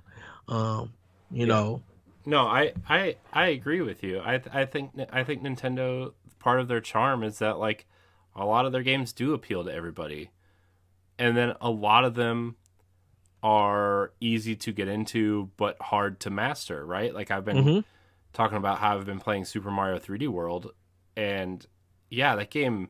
If you just want to complete all the levels and get to the flag, like that game is easy, right? Or well, not easy, but you know what I mean. Like it's easy, but you want to collect all the stamps and all the stars and stuff. That game gets really hard, that oh especially on yeah, Champions Road. Like Champions Road is just disgustingly difficult, and you go into Breath of the Wild, and like yeah, you can run around and do stuff. People can go in and kind of explore and do what they want, but like to really master that game and to kind of 100% that game, you really have to know what you're doing and kind of experiment with the elements and do all these things to get all the shrines and to find all the Korok seeds and to defeat the divine beasts in specific ways. And that's some challenge, and hmm I think Nintendo, even though like their storytelling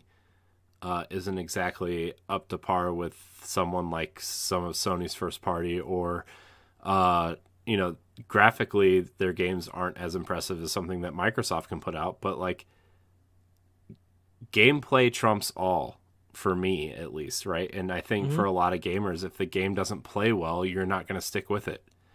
yeah, And Nintendo knows how to make a great game that is creative and intelligently designed, right? I mean, you talk about Breath of the Wild, like anywhere you go in that game, you're going to find something. yes, It doesn't matter. You can pick up a rock, you'll find something. You can go to a mountain that looks like it's in the middle of nowhere, and you'll find something.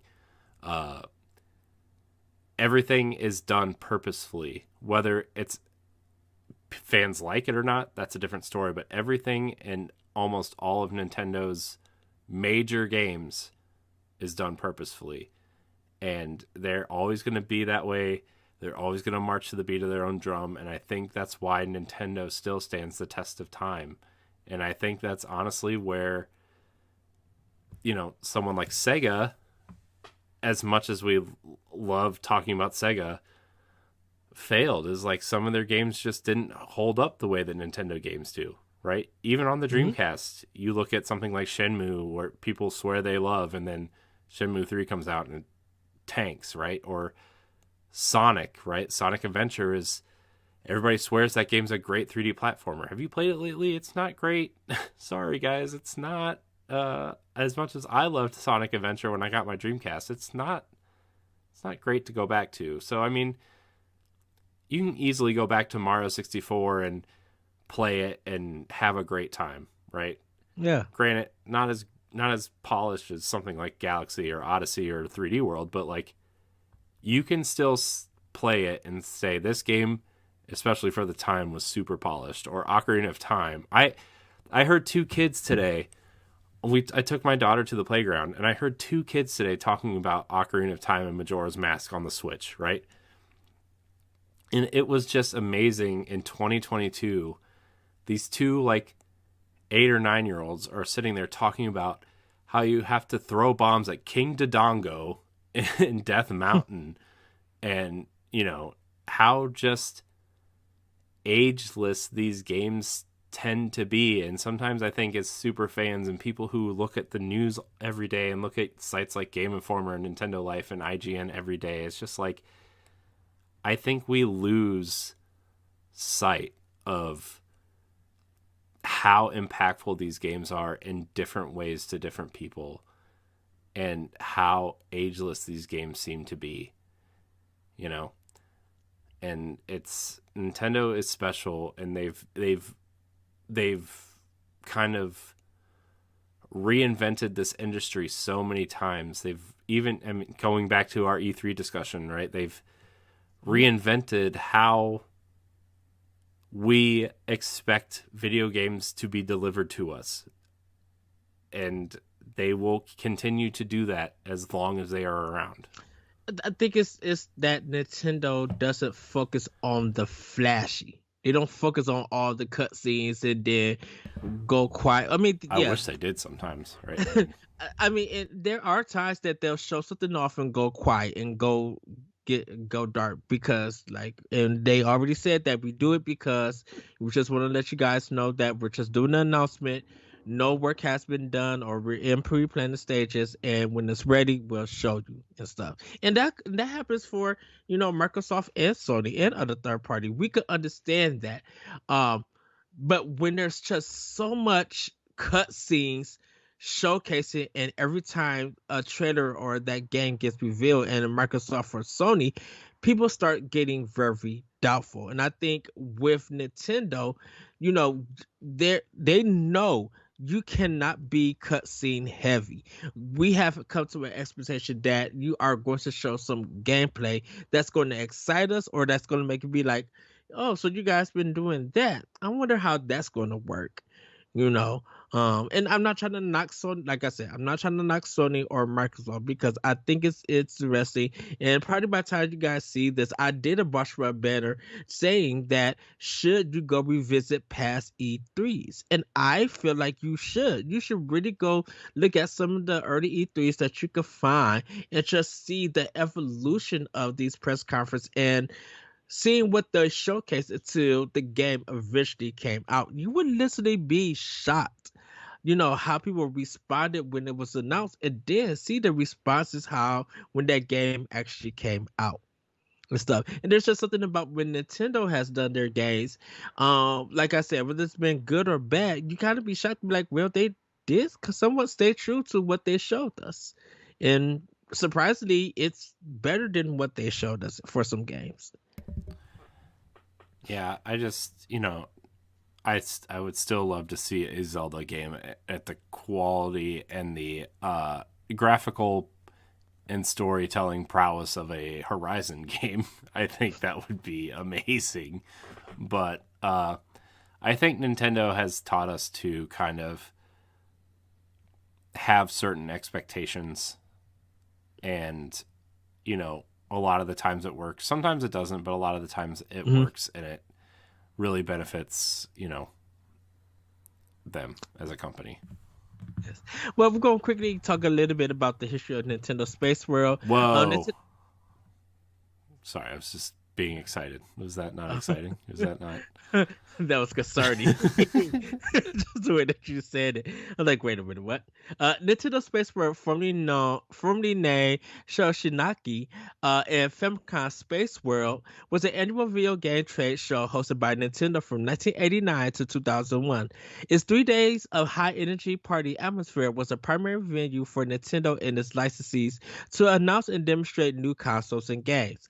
Anticipated and dissected each year with hype and exclusivity, it was a destination for the international video game press, with detailed developer interviews and technology demos. The event served as the launch of marketing flashpoints of countless major industry products, especially Nintendo's flagship platforms and video games.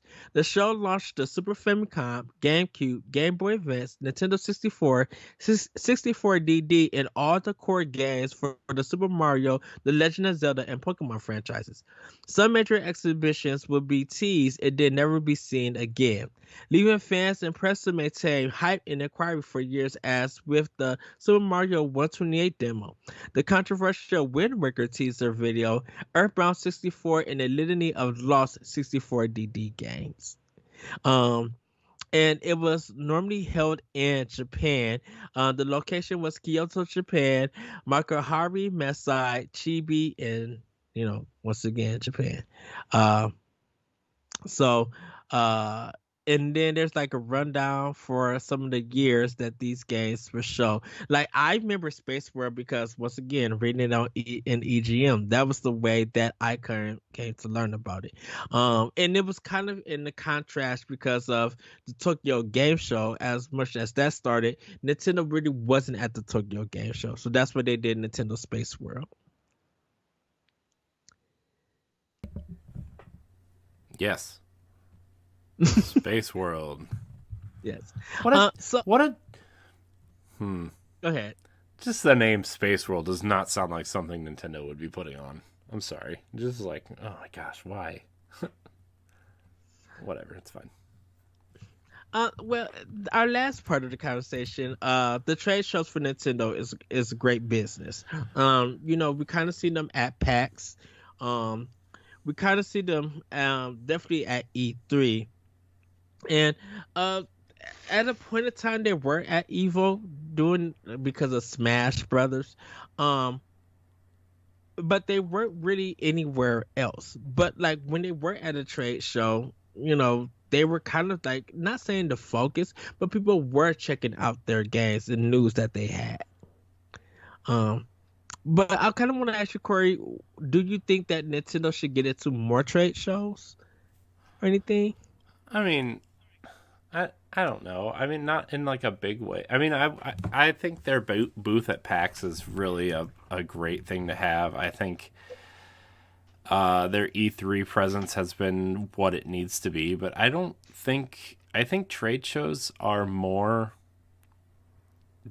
they're just big fan things now. They're not necessarily what they were made for in the 90s or 80s, they're shows that they get to show things off to fans because these other conversations happen in boardrooms and Zoom meetings and stuff. And I think Nintendo's doing exactly what they need to do right now. And I hope that, they continue to go to PAX and stuff because their booth is always really cool. Continue to go to PAX, continue to do Treehouse, whether it's for E3 or Jeff Keighley's Summer Game Fest, or I can't say what I like to call it on the show, but I think Nintendo's doing what they can and what they should be doing, and I don't think they need to get more involved with anything else. I really don't. Okay.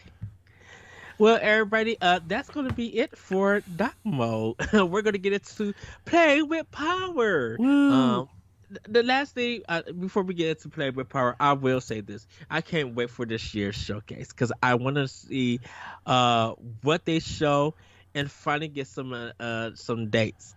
Because Corey, we're going to be like, okay, now we can fill out what the rest of the year is going to bring. I mean, I'm not saying I'm going to try to work from home that day, but I might try to work from home that day. I think I'm going to take a paid day off for that. Yeah. So you might get a text to be like, are you on lunch? Yeah. Well, I mean, I think if I don't have anything going on that day, I will probably work from home that day. Okay. And I will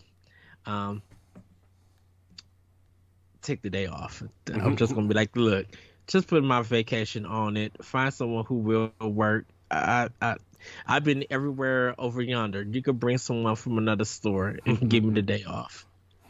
I need to see my Nancy, dude. I'm trying to. Hopefully, I could get that Sunday off to watch the Microsoft show.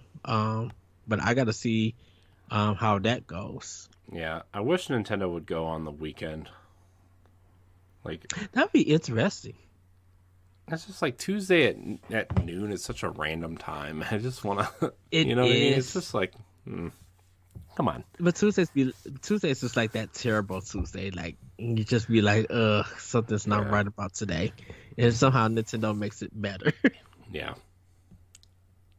So, anyways, but yeah, playing with power. Corey, what have you been playing with power?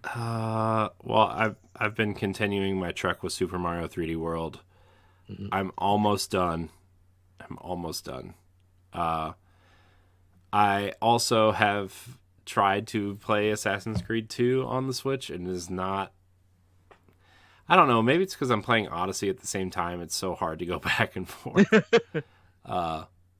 But I think I'm going to maybe not do that. So I did, however, play a little bit of Fortnite. I got a couple of the skins that were for sale a couple weeks ago, the Star Wars ones and the Scarlet Witch one from the new Doctor Strange movie I got. And then I got the Xbox ones, like the Halo and the Gears ones that were also on sale. So I played a little bit of that. I played the no build mode, and it's definitely way better than the regular mode. But other than that, I mean, I've been kind of getting back into Assassin's Creed Odyssey really heavily. And it's really scratching that itch of Breath of the Wild. Even though, like, I kind of want to replay Breath of the Wild, I don't, because I have so many things in that game that I've done that I don't want to erase. Like the, 900 Korok seeds it took me forever to find. Yes. Which is literally the only thing that's keeping me from replaying that game, I think, at this point. So, I don't know. I'm still, like, looking for my next game that I really want to sink my teeth into. And Odyssey is kind of that game that's kind of filling that gap for now, I guess. Also playing Destiny, but I always play Destiny, so... but I did get Nintendo 64 controller. So, I actually think my next game is going to be Nintendo 64 related. Specifically, maybe Ocarina of Time. Because I haven't played a significant amount of Ocarina of Time since the N64. I just haven't played it. And so I think I'm going to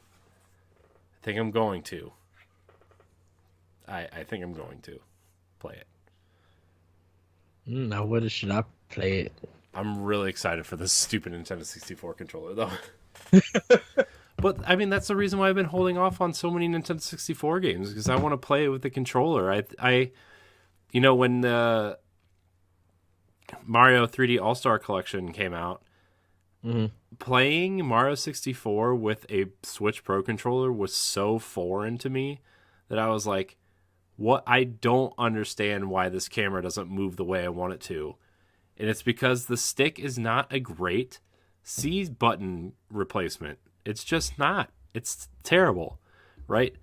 And so I have a lot of complaints about playing games with the Switch Pro controller that weren't made for Switch. Specifically, NES games. You need those controllers to make them feel good. And that's something that is a great thing for Nintendo to have, and it is a terrible thing for Nintendo to have. Which is weird for me because I could play it with ease. And I wonder, is it because I've been playing those games repeatedly you're a weirdo, as a Ed. kid? How am I a weirdo? I have too. I've been playing Mario. I've been playing NES Mario games since I was like 3 or 4. I'm saying like they just don't feel right without the NES controller. Or like I'm so excited that I have the Genesis and Super Nintendo controllers when that stupid Ninja Turtles collection comes out, because they won't feel right unless I'm playing with those controllers. They won't. And you know I'm right, Ed. You know that Nintendo game, you know that NES games and Nintendo 64 games specifically do not feel right without those controllers. Maybe because I'm quickly able to adjust to it. No, you know, you're just weird. No, they don't feel right. Playing Super Mario, playing Mario 3 with my thumb angled down like this on the face buttons, Ed, does not feel right, because the sprint button is the A button and the jump button is the B button, and you have to hold your thumb angled like this. It is not. This is not the way to play Mario 3. Okay, you play it like this. Okay, your thumb is always on the sprint button, and then you just tap down to jump. Okay. Come on. Just agree with me on something for once, please. I don't know if I can agree with you on this one. Ed, what are you playing? Oh boy, what a night this episode is going to be. It's like 3 hours long, by the way. I hope everybody's ready to strap in. Yes. I've been playing Graceful Explosion Machine. I'm back into that game. I literally love it, dude. I think because it resetting itself and I gotta start over. The bad part about it is that I've been playing it without no sound.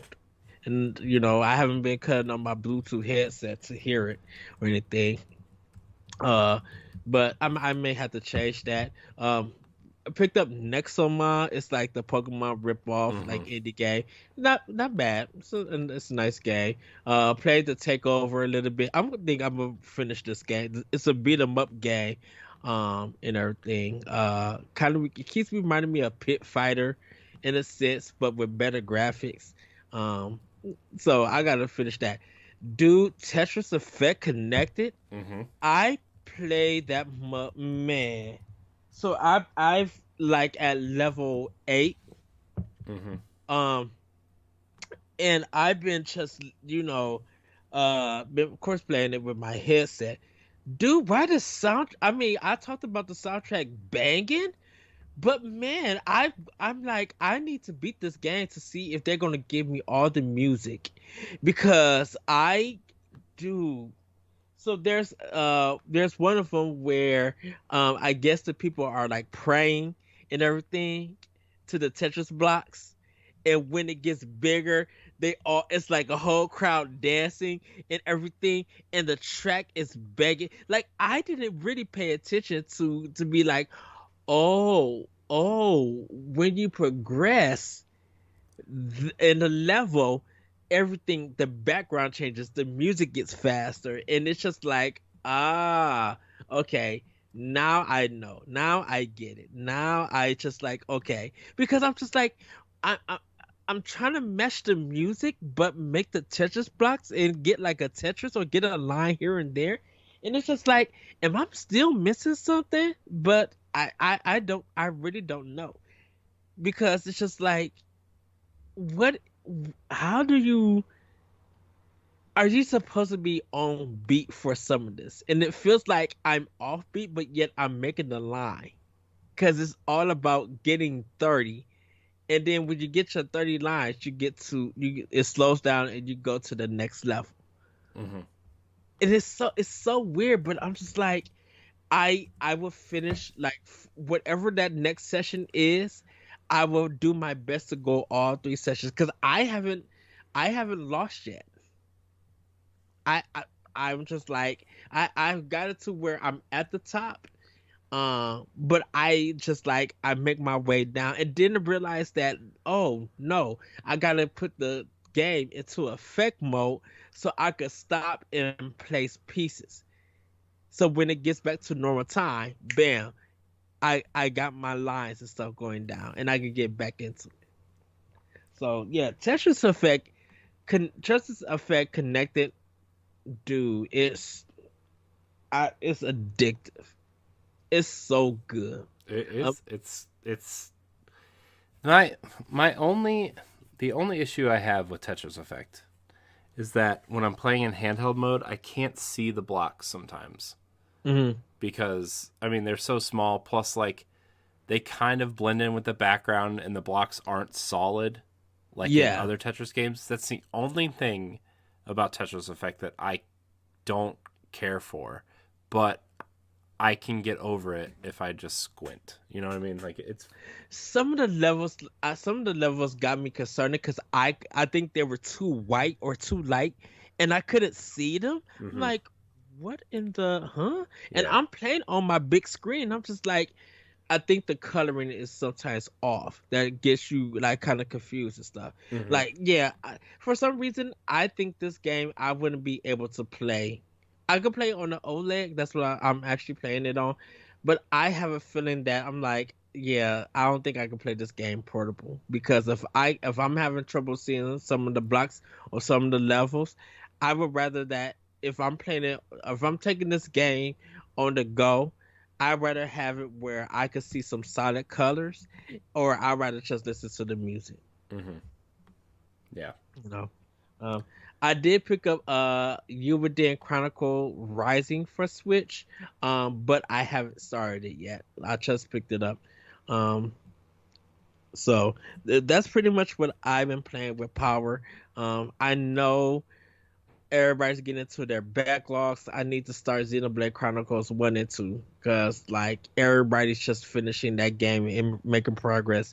And I started those games, definitely Xenoblade Definitive Edition. I started it, but I haven't progressed further into that game, and I need to. Yeah, I don't know. For some reason, I was really enjoying it for about the first 10 hours or so. And then it just, like, for some reason, it just wasn't grabbing me anymore. And I want to get back to it. It just was like, man, I don't know why it wasn't grabbing me, you know? So. Yeah, so. But everybody, that's going to be it for Nintendo Pow Block. Corey, where can we find you? Because I know it's late. You can find me at I am Corey HD on Twitter and Instagram. You can find me hosting the Boss Rush podcast on Expansion Pass, which we don't promote enough on this show, which is our supplemental show that you can find on Sundays on this feed and on YouTube and on Patreon. And Standard Definition. Yes, you guys can find me on Twitter at That Retro Code and on Instagram at That Retro Code. You can find me more on Nintendo Pow Block that we do normally on Mondays and Wednesdays. Check me on Expression Pass and other podcasts. We want you guys to join us on Discord. I kind of want to let you know how you revisit some of Nintendo's E3s, or talk about the impact. We really want to know.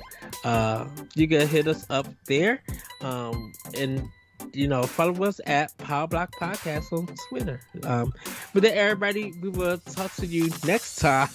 Have a great week. Have a great weekend. Thank you, Corey, for joining me for this wild ride of Nintendo Pow Block. We will be back on regular schedule, energized and ready to go with the crew, everybody, next time. With that, everybody, have a great week. Have a great weekend. And we'll see you next time on Nintendo Pow Block. Bye, everybody. Woohoo! Goodbye, everybody.